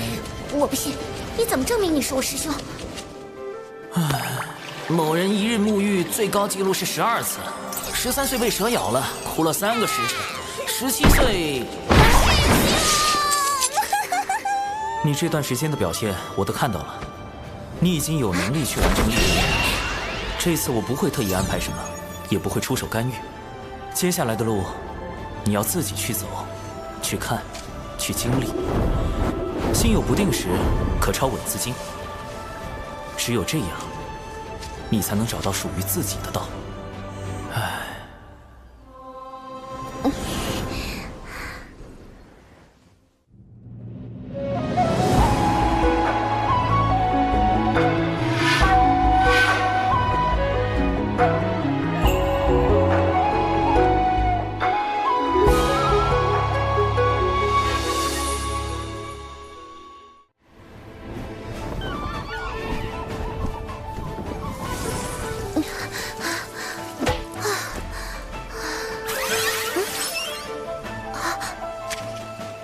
前往南州边界，诛杀100头真仙境修为的妖兽。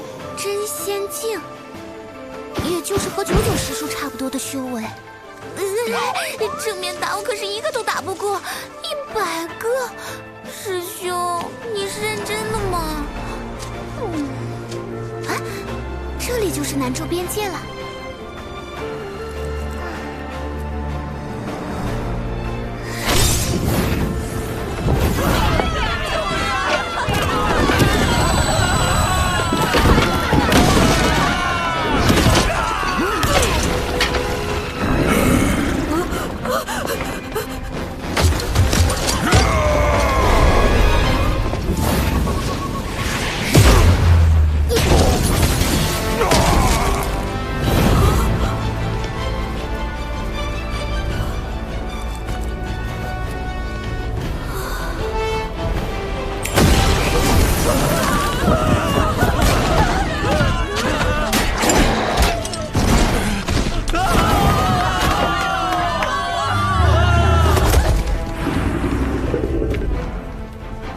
人族生存权并非生而就有，我辈至今日是前人用性命拼回来的。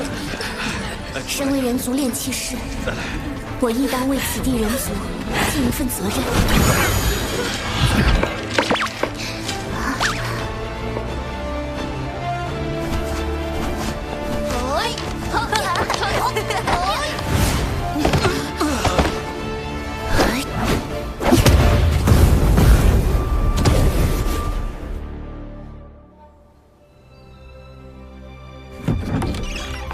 半年时间过去，附近的妖被吓走了大半，短时间内不会再来。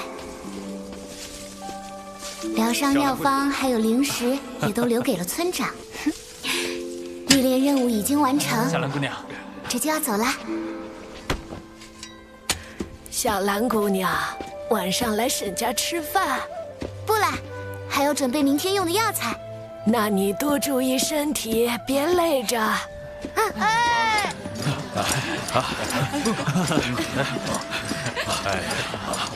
若是能学到些仙人法术就好了，或许就不会有这么多兄弟没了。等我再长大一点，就去仙门拜师，修习法术。到时候我来保护家乡。为何不舍弃村落，退到后面的城关？若我们退，妖兽就向前追，那样死的人更多，而更多妖兽也会闻讯而来。我们再怎么跑，能跑得过妖兽吗？朕有祖训，便是俱为妖兽所食，亦不可将人族之土拱手相让。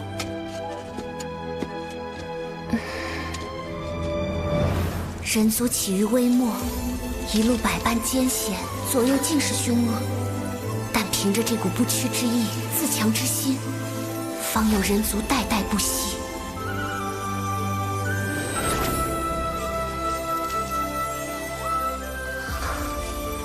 道行似乎圆满了一些。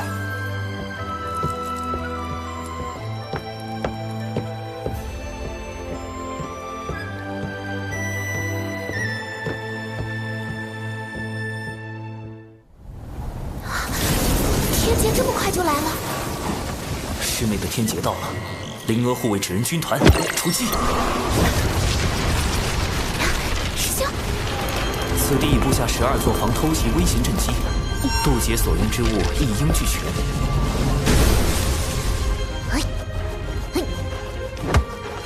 最后的底牌9转金丹，我从老师那里求来2颗9转金丹，一切收好。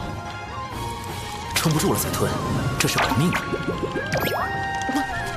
不过也无需太过紧张，你的道基稳固，渡劫成功率还是有98%。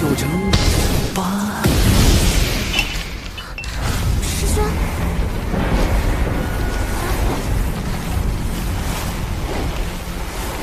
师兄，你怎么了？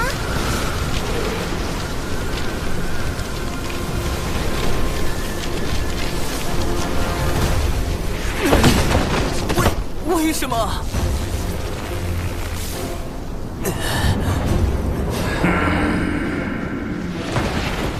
确认过眼神是拒绝不了的雷，但我只是在天道认可下总结渡劫经验，利用太清丹道帮师妹做了一点点渡劫准备。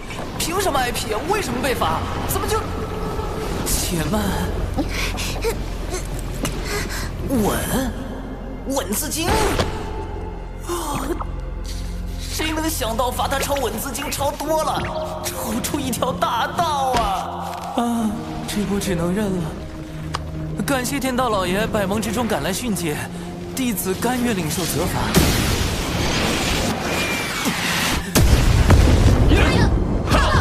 天罚，小琼峰何以会招致天罚？长少，给你找补的借口，我实在编不出来了。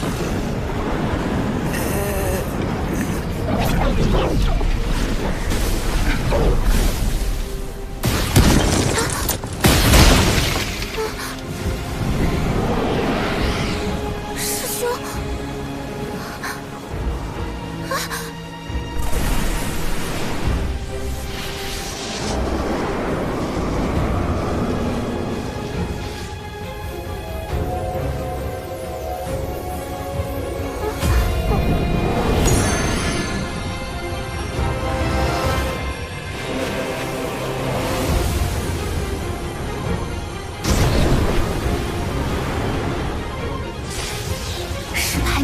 ，9天速灵劫，凡度过此劫者，将来必有长生之资。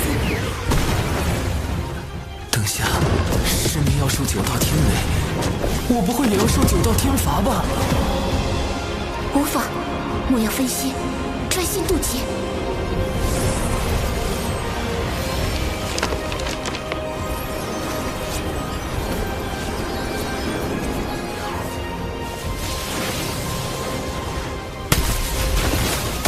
轮转，天地井然。天劫是命数，也是机缘。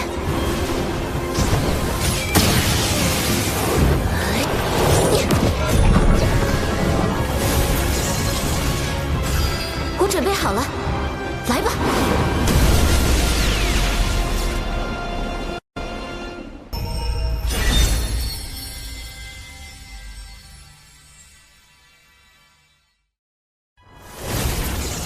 准备好了，来吧！我也准备好了，来吧！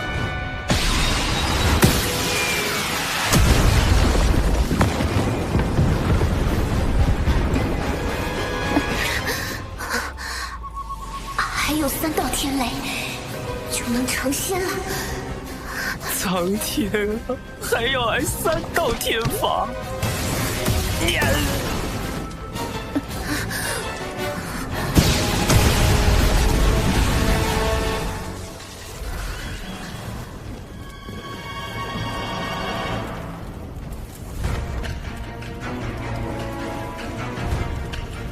还有最后1道天雷，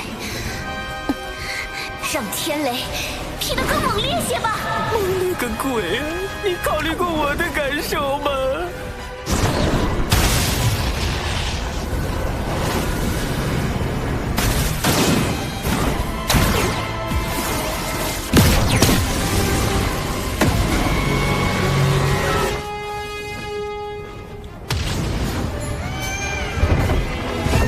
我一定要渡劫成仙！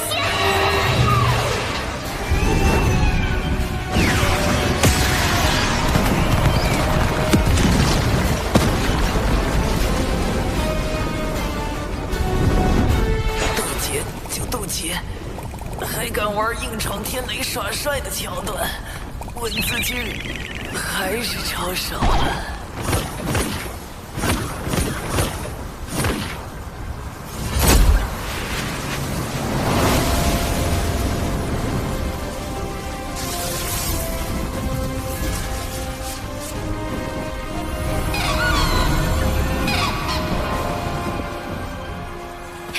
我成功了！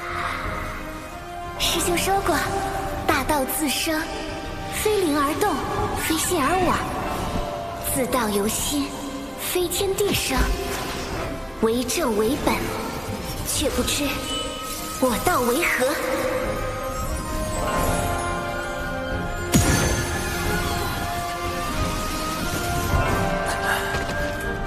师妹已抄写文字经入道，飞升真仙了。师妹这天劫渡的，真是非师兄啊！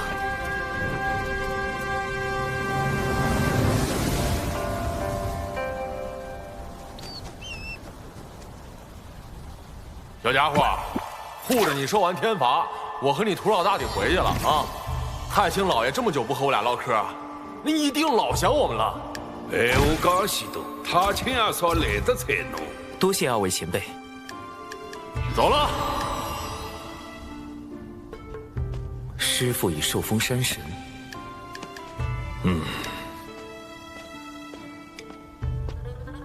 师妹也顺利渡劫飞升真仙，可自行继续历练。幸好有掌门为我掩护天罚之事，我也该继续去南州寻找玉帝王母转世身的下落了。卖包子嘞！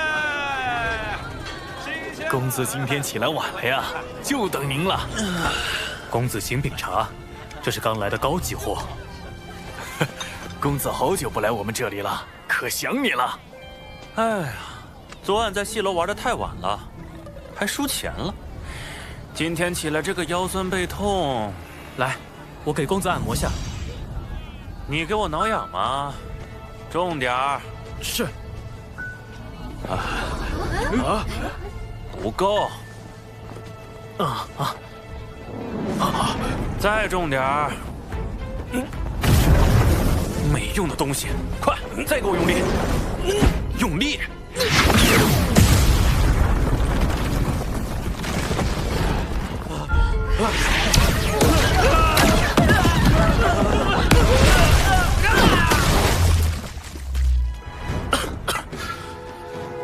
公子，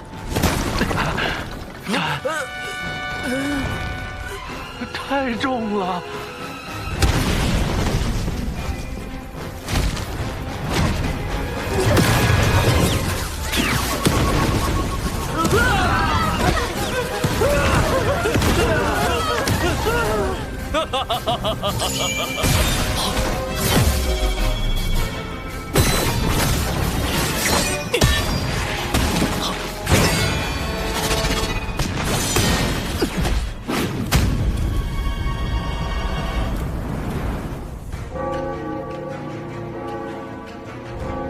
人皇归于火云洞后，南州涌现出众多凡俗大国，有秦国在其中实力较强，又是门内供奉的主要来源。最近有秦国阙州城遭到袭击，掌门命我带门内诸位弟子前去平乱。有妖兽作乱？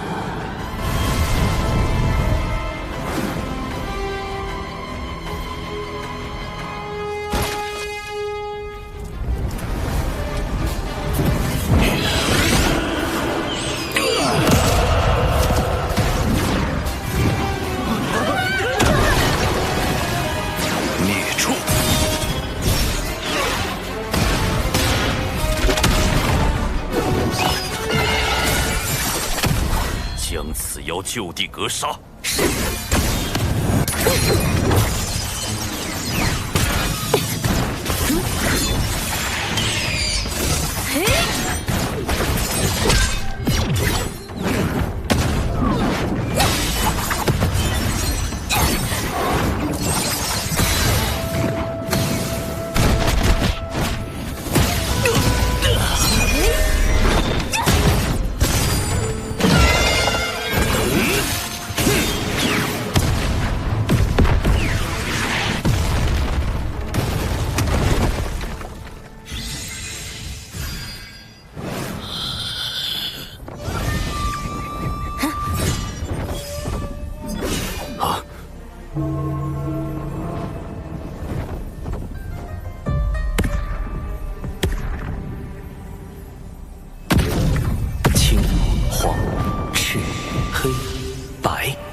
那难道是五色神光？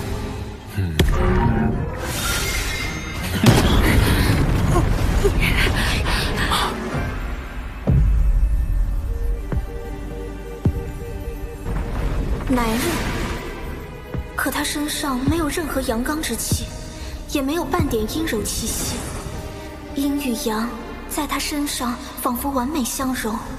此人现身时，那一手挪移神通已是显露出非凡的道境。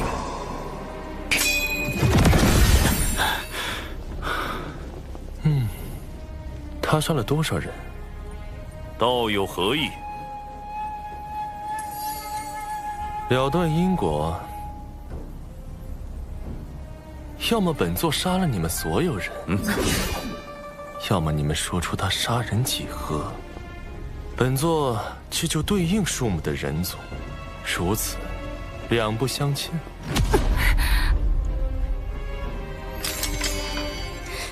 别开口，惹不起。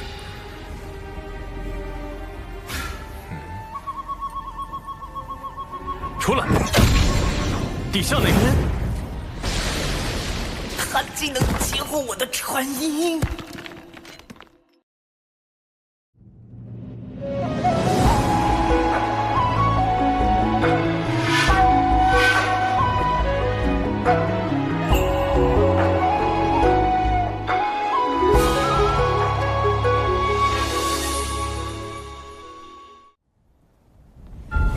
孔雀乃天地间第一只孔雀，身上有元凤血脉。他第一次现世是在巫妖大战时。据门内记载，神鸟孔雀自南而来，张口吞人食妖，以此玩乐。后因杀孽太重，惹来天罚惩处，又被大法师现身击败，送归于南。只是不知孔雀后来为何会参与到封神大劫中。但他的五色神光之下，杨戬、哪吒皆非亲敌，燃灯、路鸦尽数败退，最后还逼出了圣人法相。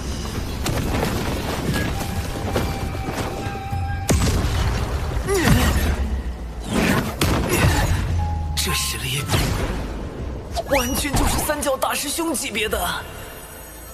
三教大师兄？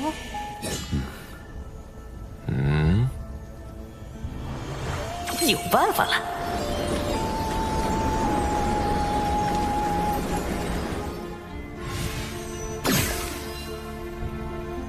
玄都小法师，刚刚传音给我的不是长寿师兄吗？高人在上，今日万万不可轻举妄动。若我推测不错，这位高人是天地间有数的大能。贫道玄都小法师，这几人都出自我人教道成，还请道友手下留情。小法师，你与玄都大法师是什么关系？同门。有何凭证？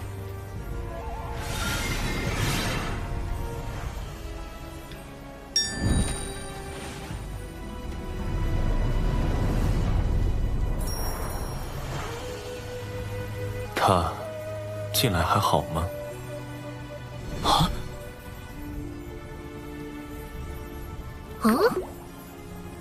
你所猜不错，本座便是孔宣。前些时日，本座这侄儿血脉暴走，神智失守。本座闭关醒来，一路寻到此处。他应已吃了一些人族，说个数量，本座去救了人，再来与你交谈。杀人、救人，本就是两码事。昔日本座亦曾吞噬10万人族，又如何？其后妖族为练陆无剑，欲灭绝人族，本座出手护住100万人族，偿还了因果。业障功德即可抵消，杀人救人为何不可护抵？所杀所救，可是一人。天数昭昭，增减护抵。所谓吞食者，哎，轩雅，少说2句。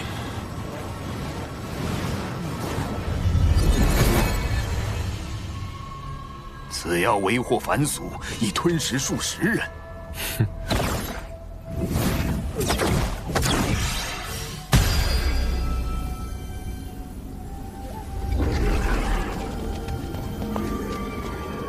这是几天前被妖族所擒的血石，10倍奉还。轩雅，你可是这位孔宣道友的对手？不是。我也不是，忍忍吧。你这小法师，倒也是个妙人。对了，你家大法师，可曾提起过我？实话实说，会不会惹恼这位定位模糊的洪荒狠角啊？我跟大法师同处的岁月不长，但听大法师提起过那么一两次。他都说什么了？您到底是男是女啊？这个问题不搞懂，总觉得事情会变得非常之刺激。道友，涉及我家大法师清誉，恕我多嘴。您道号写作萱草之萱，还是宣告之宣？问本座属阴属阳，直接问就是了。刚才还觉得你直言直语，性情不错。本座此时尚未决定阴阳归属，若非他当年避而不见，我或许已做出抉择。这都行？今日终究是我凤祖之过，此乃传信玉符，本座随时可偿还人情。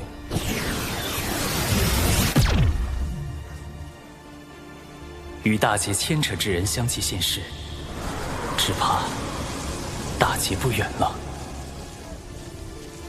这次应该有效了吧？接下来就该继续寻找玉帝王母的转世身了。你看看嘞，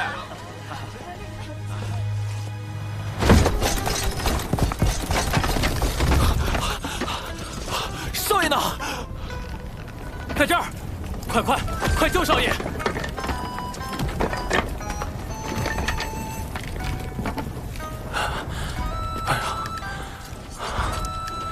话有明，你可是阙州城将军之子，怎么被这孔雀妖弄得这么灰头土脸？夏明霜，我好歹是英勇负伤，你身为城主之女却龟缩在后，怎么好意思说我？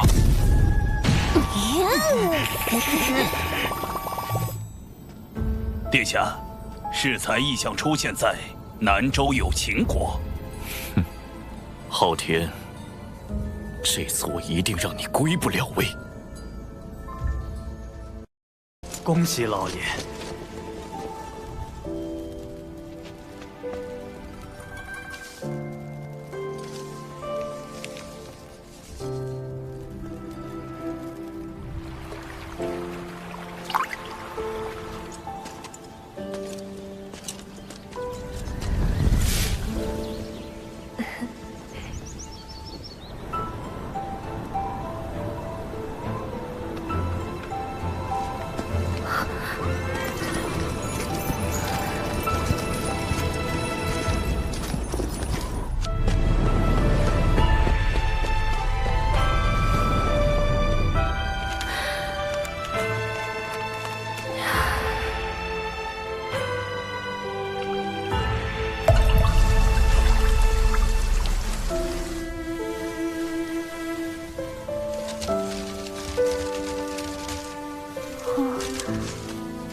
你这没出息的逆子！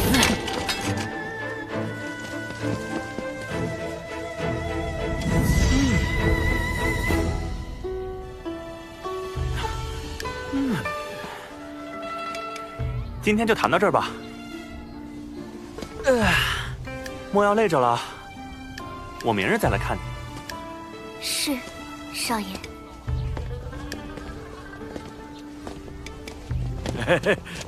华少爷，您什么时候把莹莹纳回府中啊？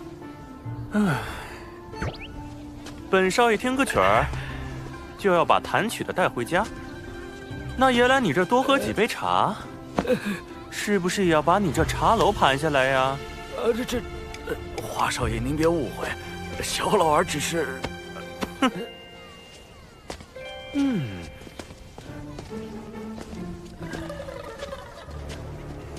你听说了没有？最近阙州城来了位特别厉害的仙人。我知道，听说这位仙人早已得道，劝诫年轻人时脑后现出金光，还能让赌鬼改过自新，开始崭新人生。仙人还坐在花楼前讲了2天2夜的道理，讲完这花楼直接就塌了。花楼掌柜善心大发，允许花楼姑娘赎身离开。何止啊！这位仙人走过之处，死鱼变活，枯井生水。仙人席地而坐，就能地生花朵；抬手一招，就会引来漫天飞鸟盘旋。仙人还拜访了阙州城最有名的书院，一场辩论让几名老贤高呼老师，仙人自己却不记声名，飘然而去。若能拜入这位仙人名下，可巧了。仙人说与阙州城有缘，要落脚在此开课收徒呢。仙人还说了，他不收学费，不收礼物，唯有一条，就是只纳聪慧灵敏之弟子。这么厉害，只纳聪慧灵敏之弟子，那不就是我吗？来了，真的来了！人生太短，天地太大。吾心虽怀无限，然双足不堪用。本城人杰地灵，风景也是不错。吾愿在此逗留3年，教导7、8名弟子，而后继续远行，探究天地之边界。仙法讲求仙缘，吾之精力亦有限度，最先20位入门者可听我讲课。依据课堂表现决定去留。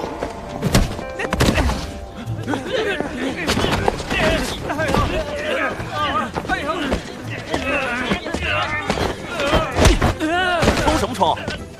敢仗着自己家里势力抢先进去瞎占名额的，少爷我见一次打一次。哼！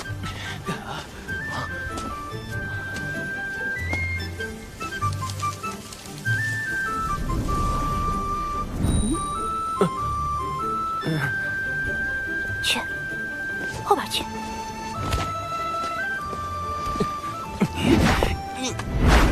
你要打我吗，小明明？本少爷不跟你一般见识。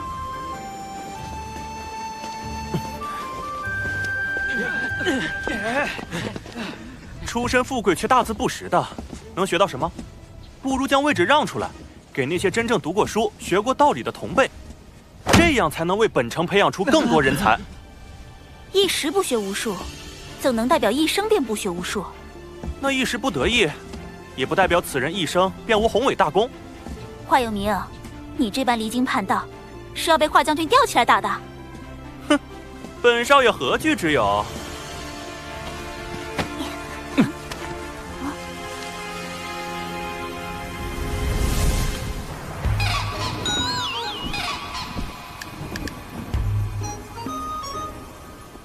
水神老师，不好了！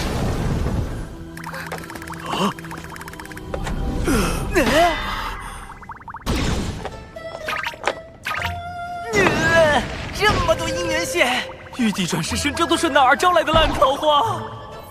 但玉帝历劫的命数由天道所定，我不好贸然干扰玉帝的感情生活。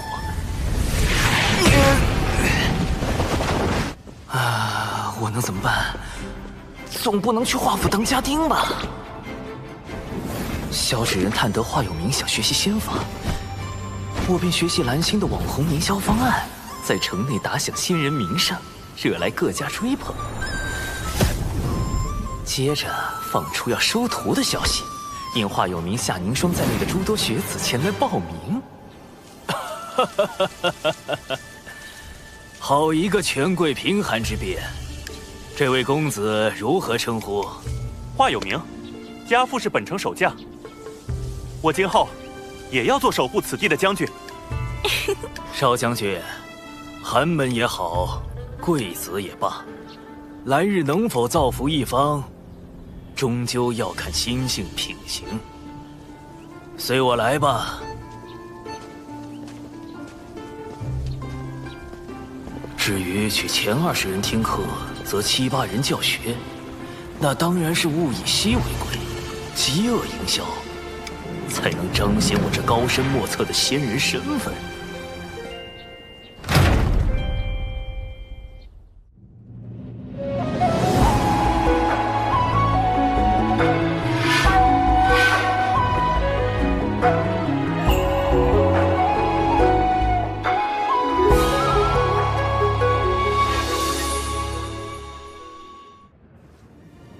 我只会教导你们3年，这3年能得多少，全看你们自身。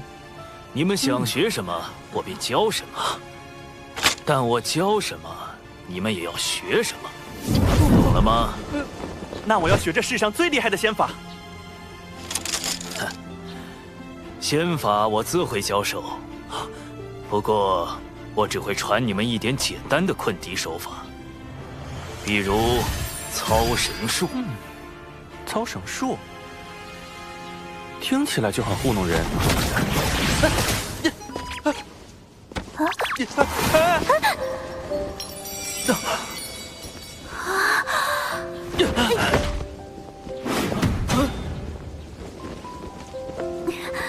贝子，你还不起来？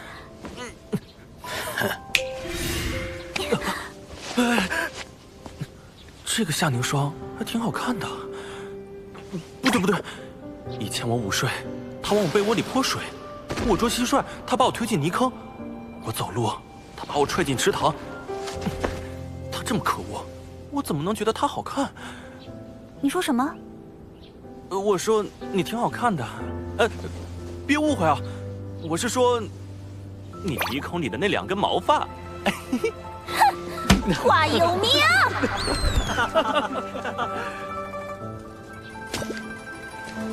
哎呦！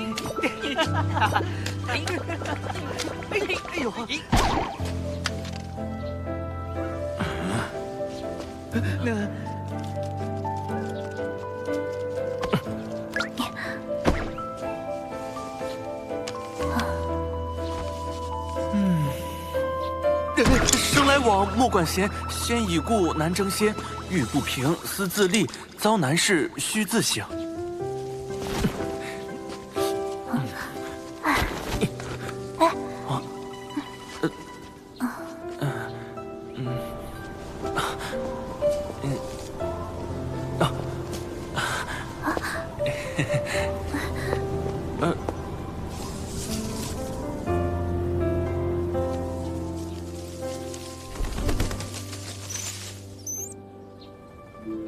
诸位学子，不知不觉间，诸生同堂学习已有3年。入学伊始，有明与凝霜的贫寒之变，我便想教会大家：万物同处世间，高低本非定数，自不必分出贵贱。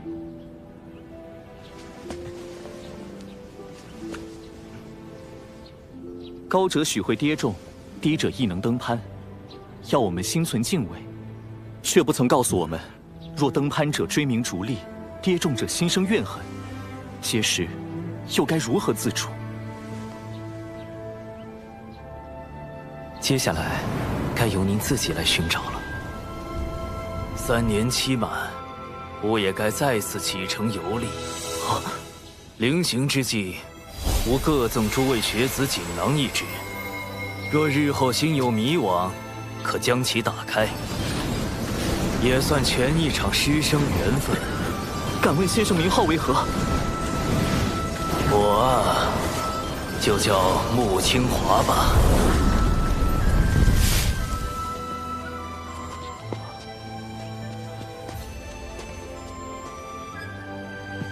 多谢先生3年的悉心教导。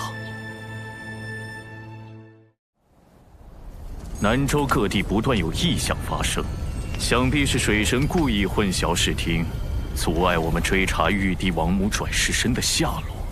太子，既然玉帝历劫为天道所定，妖庭一息仿教都不能明面上出手干预，那不如我们借些外力，比如凡人自相残杀。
凡间硝烟四起，父王只身投军，当真无碍吗？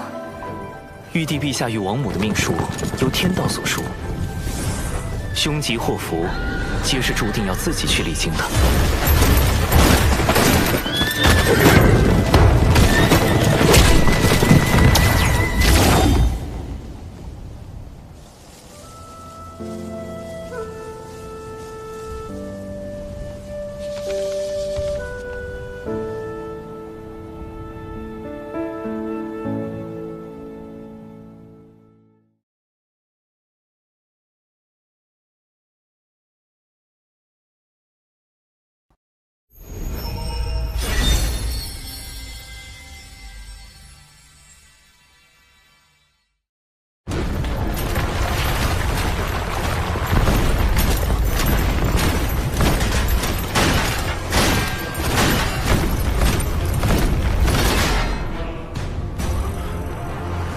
大军压境，我们不能自乱阵脚。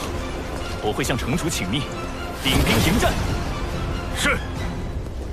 但当务之急还是撤离百姓。撤离之事交给我。战场刀剑无情，我等你凯旋。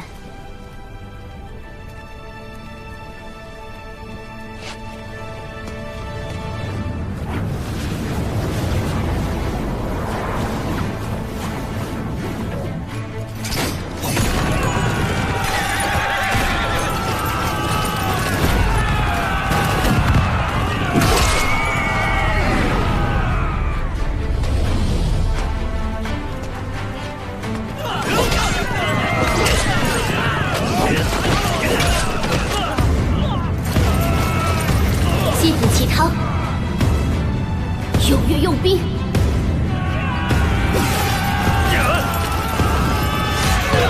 今我阙州将士，誓与城池共进退。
此战为胜，为何会有星辰异象？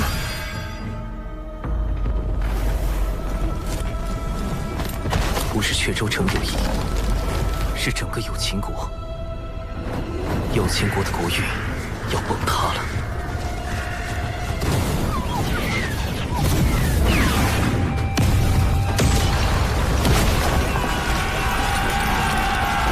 所有人，死守有情国！是。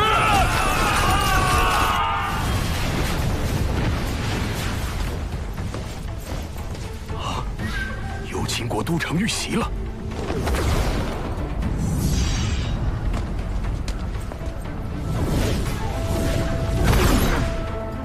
有情国有多大？去！是。太清圣人竟然也如此关注有情国之战，看来此战背后并不简单。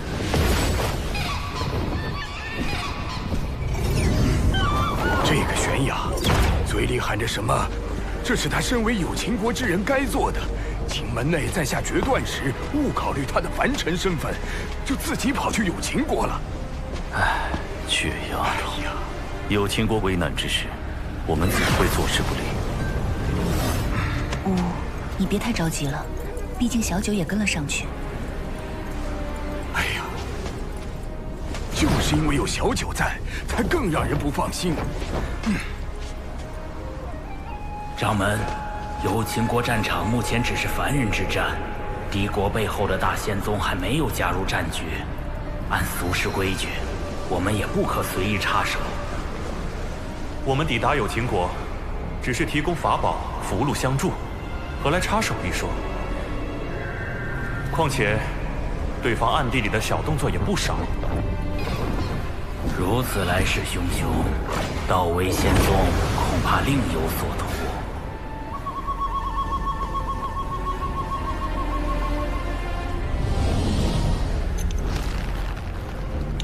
今日终究是我奉祖之过，渡仙门弟子拜见前辈，多谢前辈搭救之恩。不必多礼，你们先去安顿凡人。玄雅，随我来。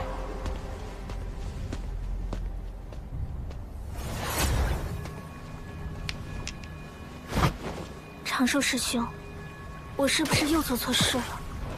那明明是我们不能敌的存在。 可玄雅觉得哪怕被打杀了，死在那儿，也该发出自己的声音，让施恶者得到惩处。有情师妹，你跟我还不太懂事时，性子简直一模一样。别愣着了，来坐。但现在的我已经变得跟大多数人一样，遇到1、2次磨难。 会主动收起棱角，让自己变得圆滑，去思考自身所处环境，并逐渐被环境同化。而你，哪怕遇到了挫折，遇到了打击，也没放弃自己的坚持。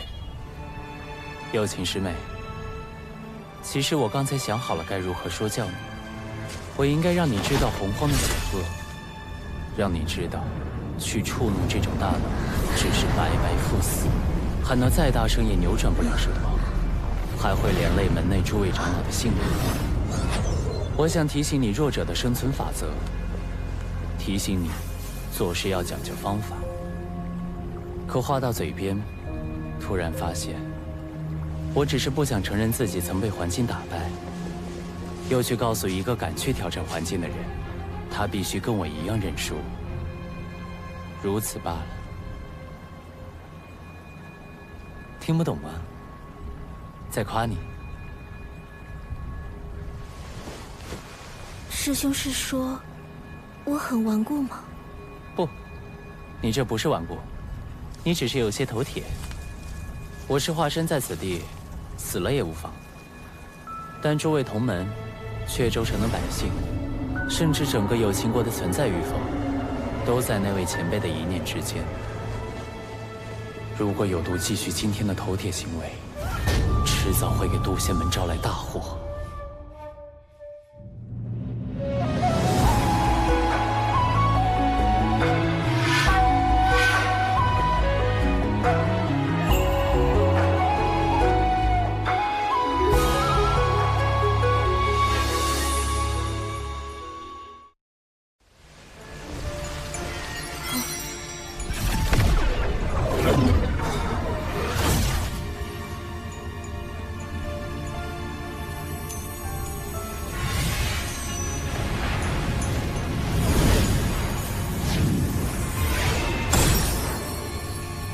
这就是你刚才的行为可能导致的后果。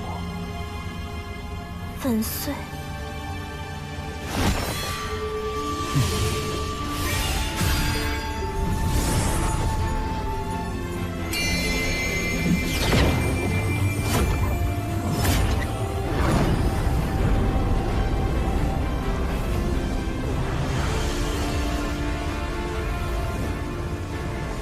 想到了什么？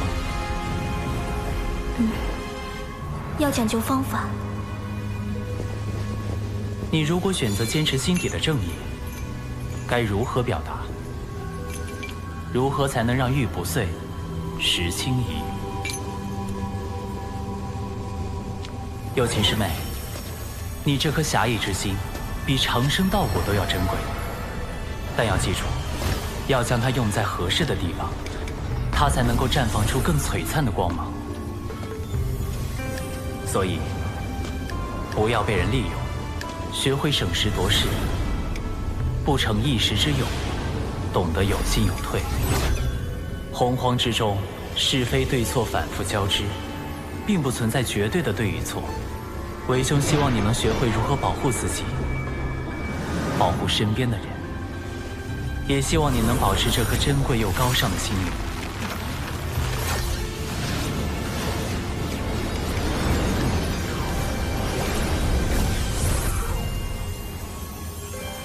今日是玄雅鲁莽，险些将各位同门置于险境。回去后，自当请掌门责罚。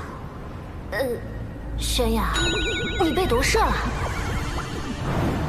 玄雅，久久师叔。可是，在挂念有秦国之事，入门时本就应该忘掉凡俗种种。此时弟子凡心未定。是啊，玄雅，谁还能真的不管自己的生身父母？只不过你父母与其他人的父母不同罢了。师叔，我以为你是来拦我的。拦你做甚？都到这节骨眼了，能回去还是回去吧。放心，有我这师叔在，一定护你周全。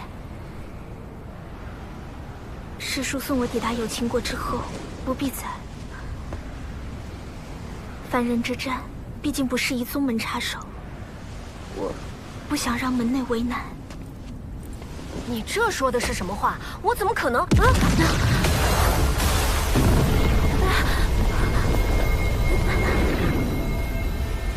各位道友何必着急赶路？道威仙宗的人，长老，道友若就地返回，并告知贵门掌门将有秦国这块地皮相让，我等自会将你渡仙门诸位送回。为了争夺仙门资源，一个中州仙门都跑到南州来抢地盘了。训风！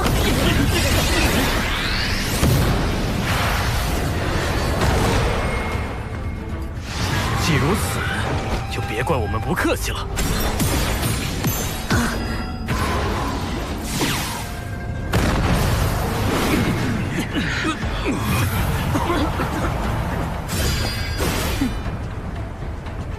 快去有秦国，这里我顶着。多谢师叔。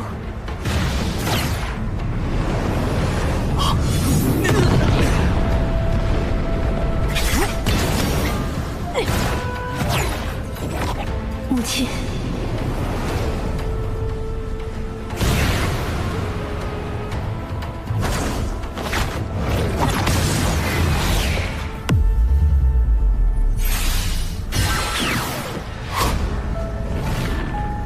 人呢？这两人真叫人不省心。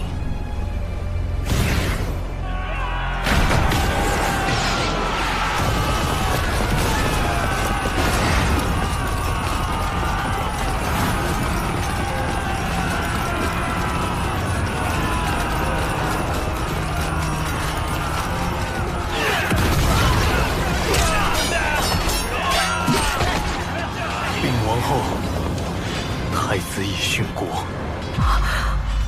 我儿，天要亡我有情，我的孩儿，他还没有名字呢，我还没看着他长大成人，不能，不能！母后，我们活下去，一定要活下去！所有人听令，从后殿撤退！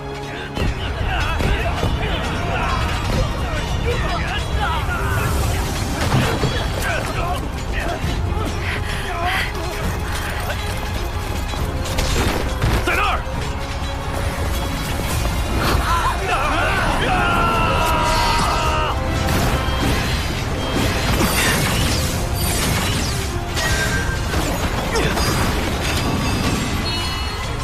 你们被强化了，快上！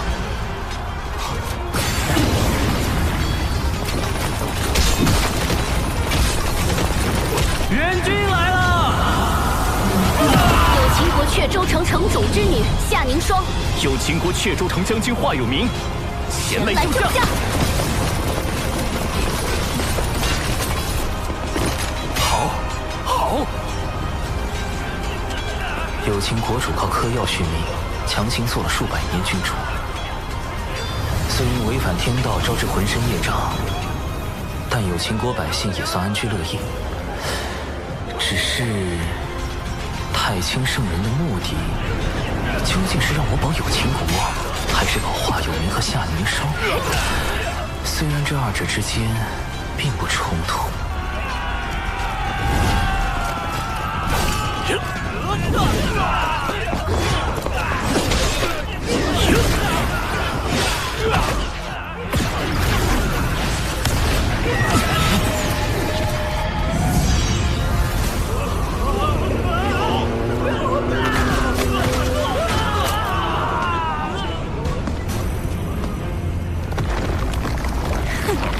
不要放走有秦国半个魂魄！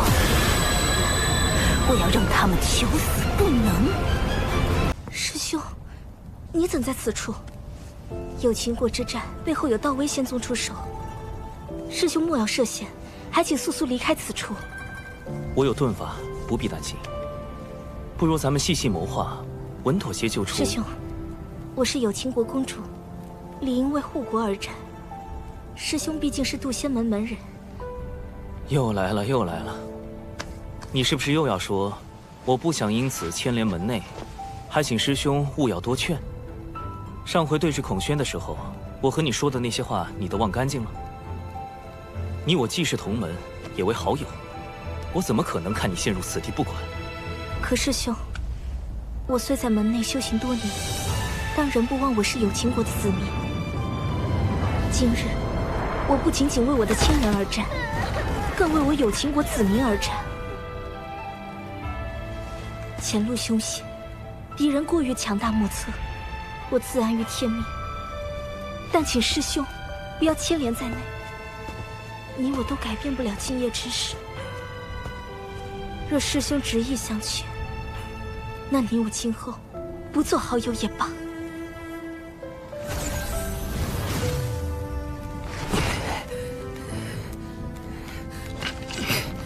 不管了，随他去吧。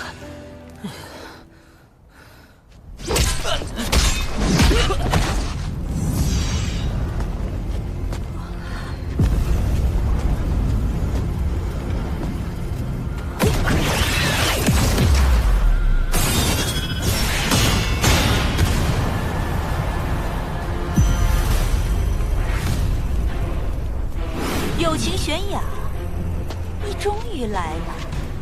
你可知今日是谁灭了你们有秦国？是我！当年也害死人妻，我筹措多年，就是为了今天。为了一个元清，不惜覆灭整个有秦国，只能说明一件事：袁家所谓的复国大业，根本就是一场彻头彻尾的错误。你住口！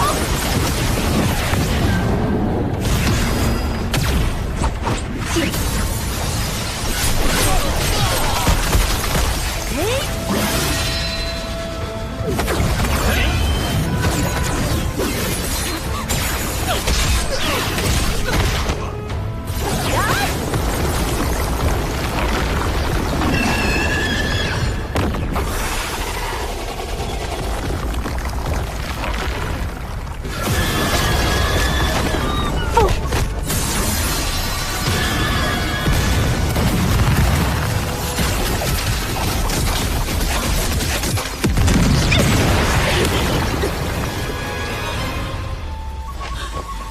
可是天仙境初期，你一个真仙境巅峰，怎么可能？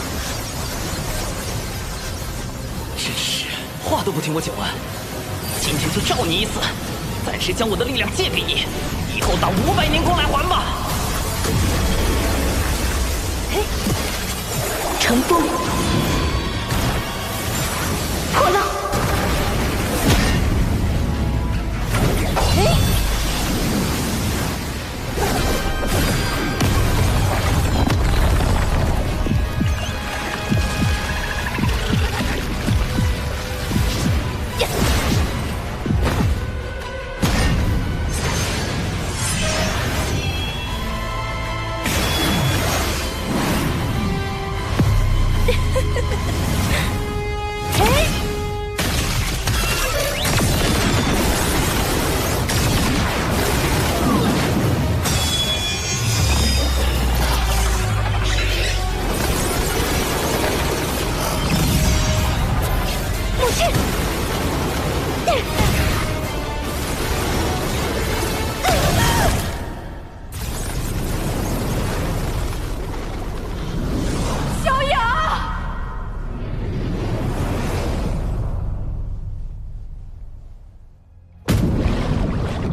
为什么偏偏在这个时候？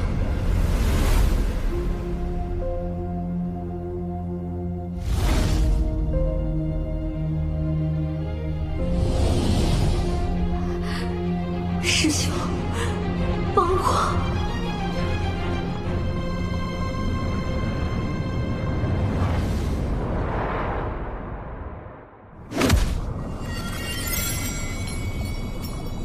我在。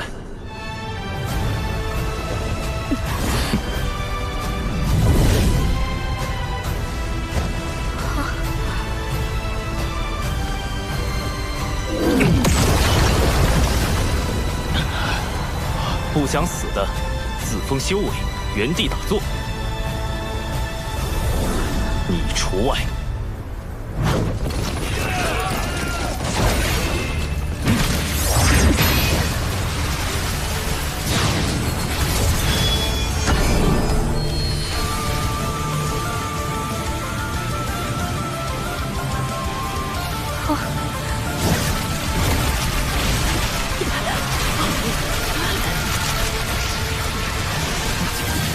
炎符阵，遮天蔽月。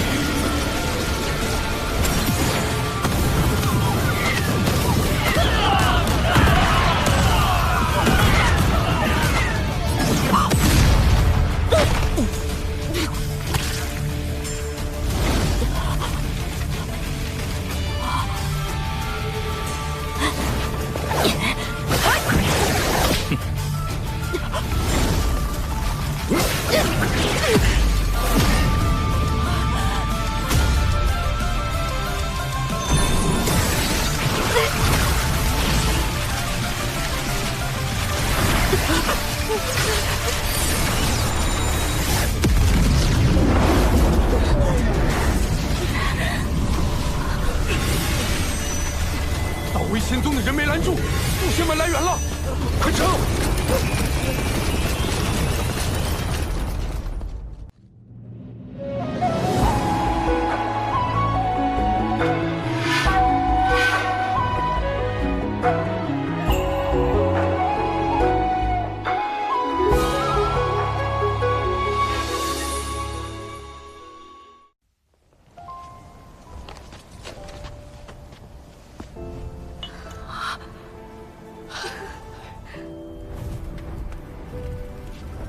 面甲女既已殒命，她一族后续之事，你想如何解决？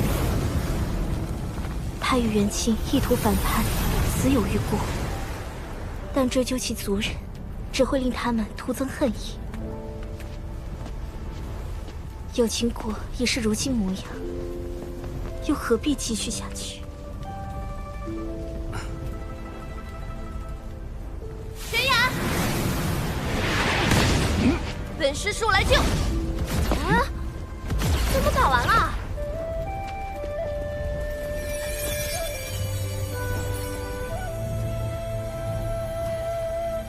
九九师叔，掌门。玄雅，我理解你担忧亲人，但你一个人来有情国太危险了，往后行事还是要多加思虑。掌门，好了好了，玄雅不哭啦。燃灯副教主就是他们渡仙门，欺我阐教道威仙宗。阐教副教主燃灯竟然亲自现身，难道道威仙宗进攻有秦国，也是燃灯授意的？有秦国之战的背后，莫非是人禅两教之争？明明是你们道威仙宗一言不合就开打，还赖到我渡仙门头上来了。小九，莫要冲动。燃灯副教主，渡仙门与贵教道威仙宗之间必有误会，还请副教主。贵门后辈性情暴躁，既有误会，不如进我这灵鹫灯中静坐调息一番，还望贵门勿怪。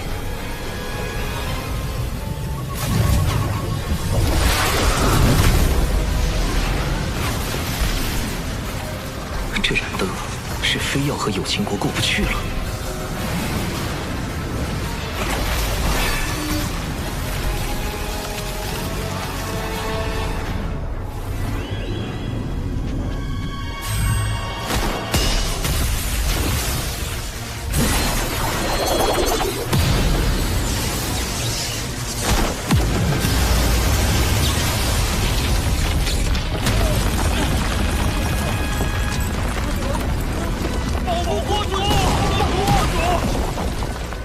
副教主的乾坤尺果真厉害，竟能引动天地间乾坤之力。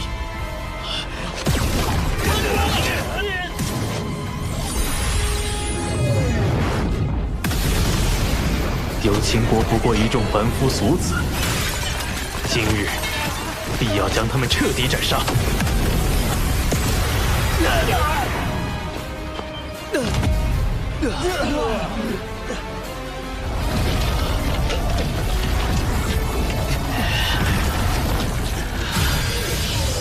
天资之人，震锁乾坤。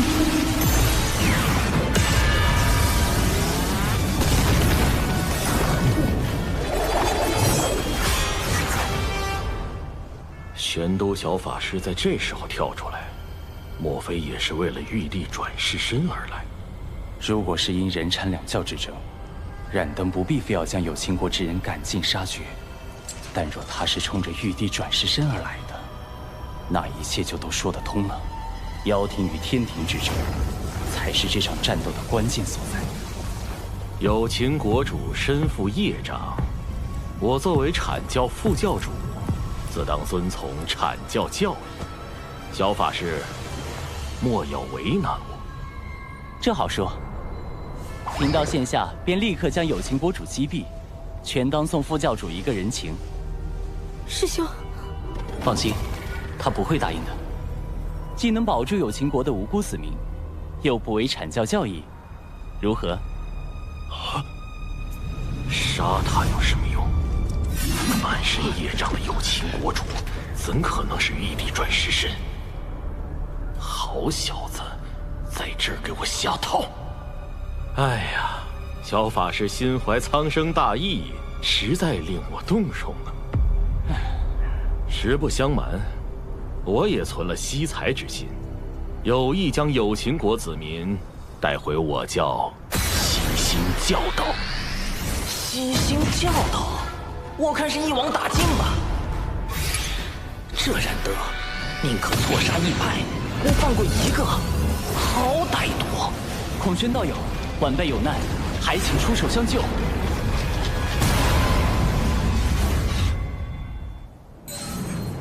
这就来。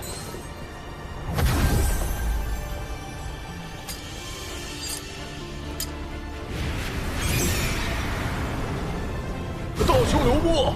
道兄留步！你哪只眼睛看到我师兄？莫非是我认错了？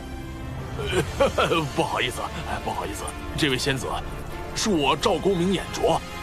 哪只眼睛看我是仙子？啊！那你到底是凶还是仙子啊？难道既非凶又非仙子？魔宗竟然有这种族权！找死！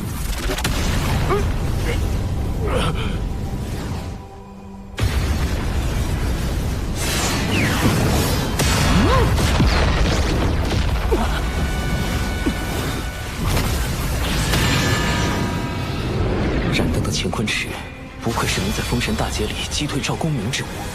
如今的我根本不是对手。轩哥，轩姐，轩哥姐，快来救救孩子吧！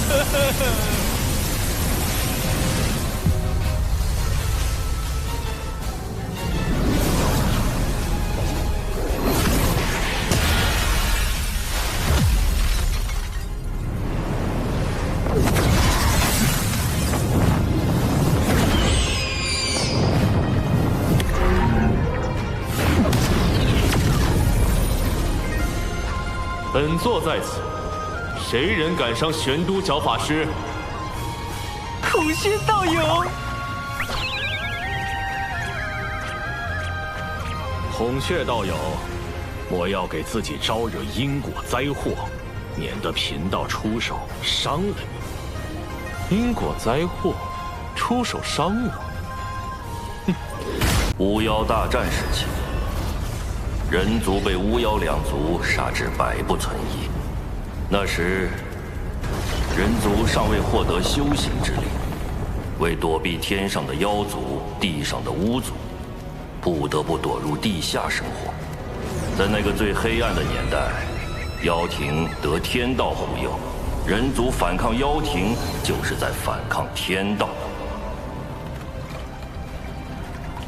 他们是人，他们都是自上古活下来的人族精锐。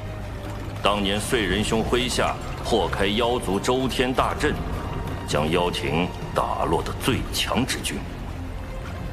燧仁兄为了获得与巫妖抗衡的力量，堕入魔道，10万将士追随他一同入魔，10万魔兵鏖战巫族，诛灭妖庭。水神今日究竟为何而来？闪灯，区区一个灵官将罢了。远古时提着一盏棺材灯，四处骗吃骗喝，如今倒是摆起了阐教副教主的架子。孔雀妖休得嚣张，贫道今日必收了你！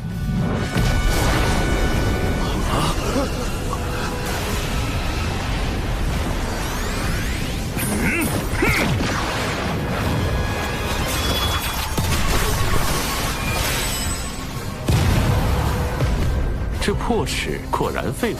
是吧？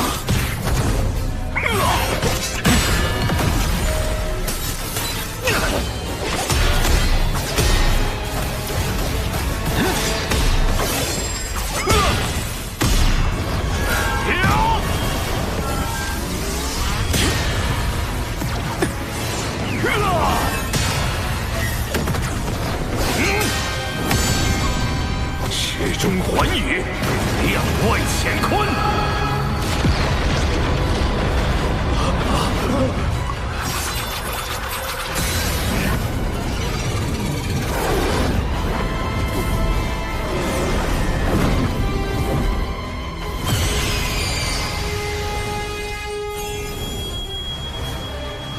五色神光，灵杀。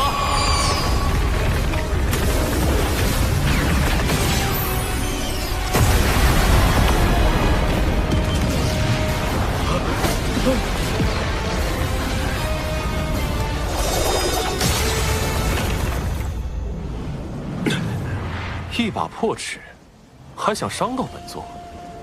孔雀妖，你这是打定主意要投靠人教，不惜与我阐教为敌。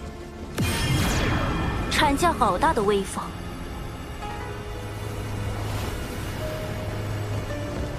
云霄仙子，公明前辈，连截教也被惊动了。此前是我失言，望孔玄道友见谅。仗着仙人神通，欺凌凡人，若非有孔宣道友和小法师道友护持，乾坤池怕是早已让有情国灰飞烟灭。有情国气数已尽，我阐教顺天而行，诛灭此国。邪教前来，所图为何？天命不佑，自有我截教为万灵截取一线生机。你们这是要反天！燃灯副教主，可还记得天道因何而生？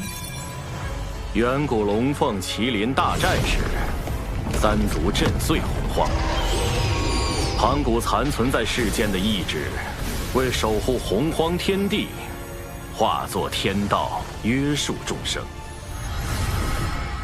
可见，守护之道才是真正的天道。既如此，燃灯副教主该与我们一同护佑有情国才是，何必倒行逆施？你，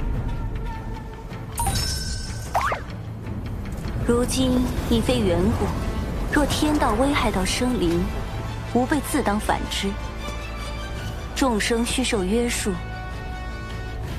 为何天道便不可约束了？约束天道，有意思。说得好，有秦国之事，我截教管定了。阐教已公然与人教打对台，若是执意与截教为敌，在道门三教里同时得罪两教，只怕会背上分裂道门的罪名。这个罪责，燃灯担得起吗？截教今日所言，贫道记下了。待贫道禀明元始天尊，阐教自会来找截教讨个说法。这3个关于天道的问题，既点明了修道之人理应守护苍生的真谛，也驳斥了阐教副教主仗势欺人的虚伪。云霄仙子当真厉害。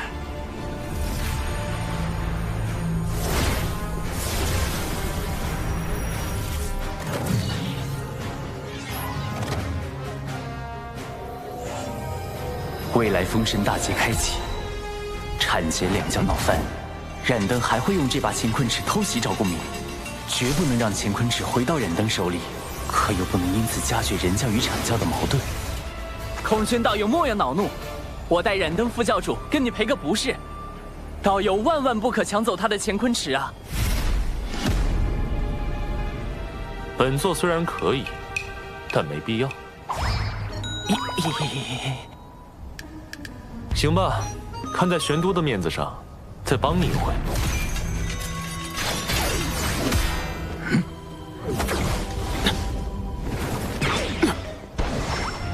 燃灯副教主莫怕，道门一家亲，我来护你。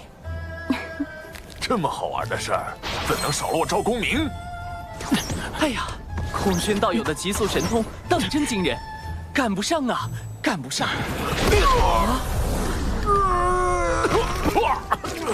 燃灯副教主，你何故伤我？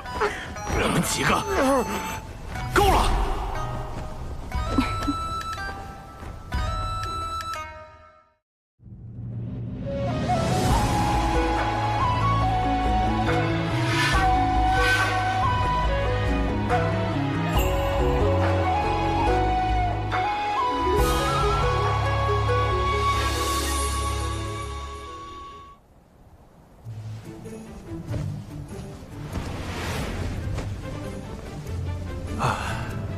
原来我们和真正高手的差距，根本不在修为。难道我们是差在法宝不够好吗？不，我说的是谋算之道，以及对脸面的割舍。这主要是靠天赋，修行是修行不来的。如小法师与公明前辈这般，才是真正的不战而屈人之兵啊！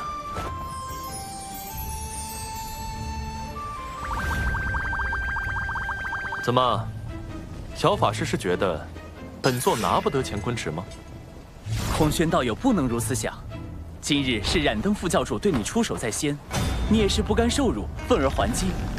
副教主乃洪荒民宿，他定不会介意用乾坤尺向你赔罪的。谁说我？若他计较，就是故意损阐教威名，毁道门清誉。还是小法师明理。这乾坤尺送你了。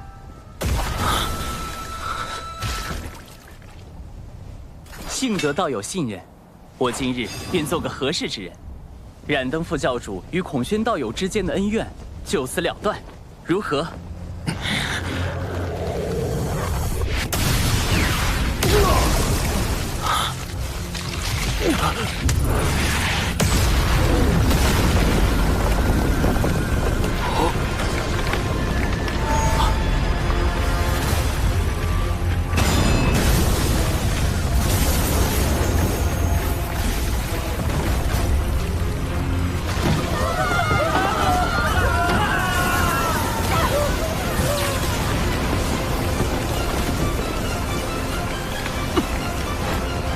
怎么回事？天道的力量在剧烈收束。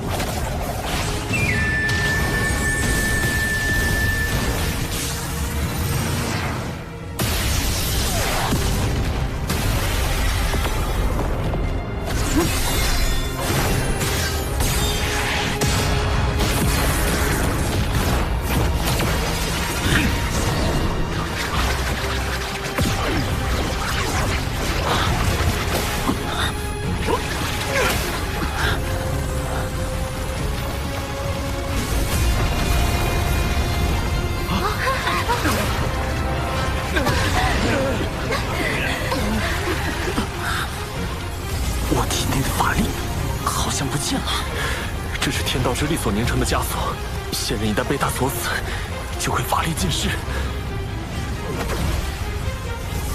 天威发生了异动，那是天谴。师尊，天道似乎在警告我们。近来天机紊乱，1、2千年内大劫必至，你与公明需做好准备。阐教圣人，原是天尊亲自出手了。劫运有变，归山。连圣人都避之不及，天道到底想做什么？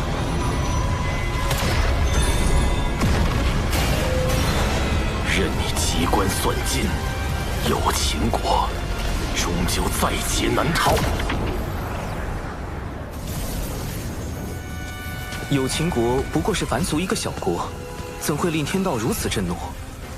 这个国家非我不可吗？天命所至，必有深意。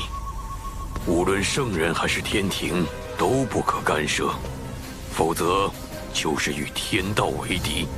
这可是天谴呐！圣人不能违抗天道的剧本，所以让我去吗？请不来天兵，请不来圣人，我还能做什么？眼下只有最后那一线生机了。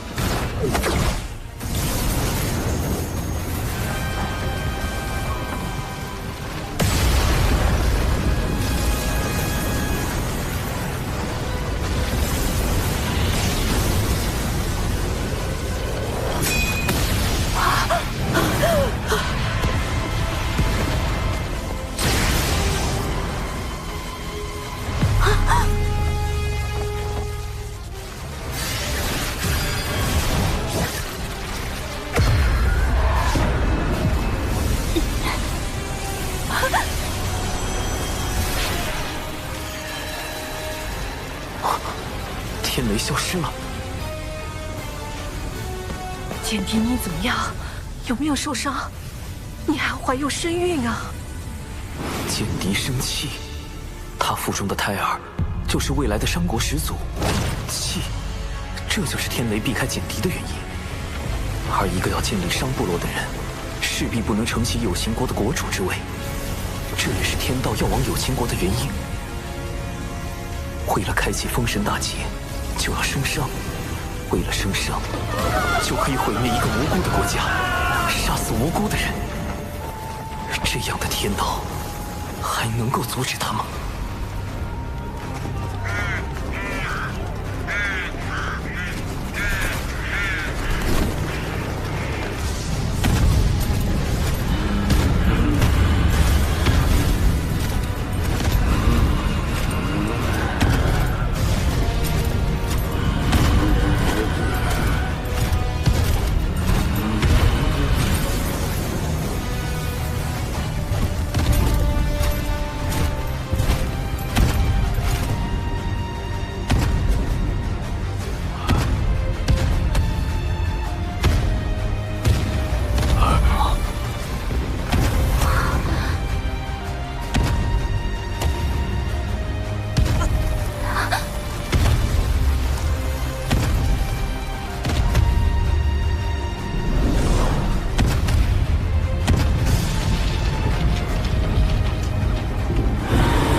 人族魔兵踏破苍穹，唯一能与天道对抗的，就是与之截然相悖的魔道。踏破天穹之事，人族已做了一遍，不介意做第二遍。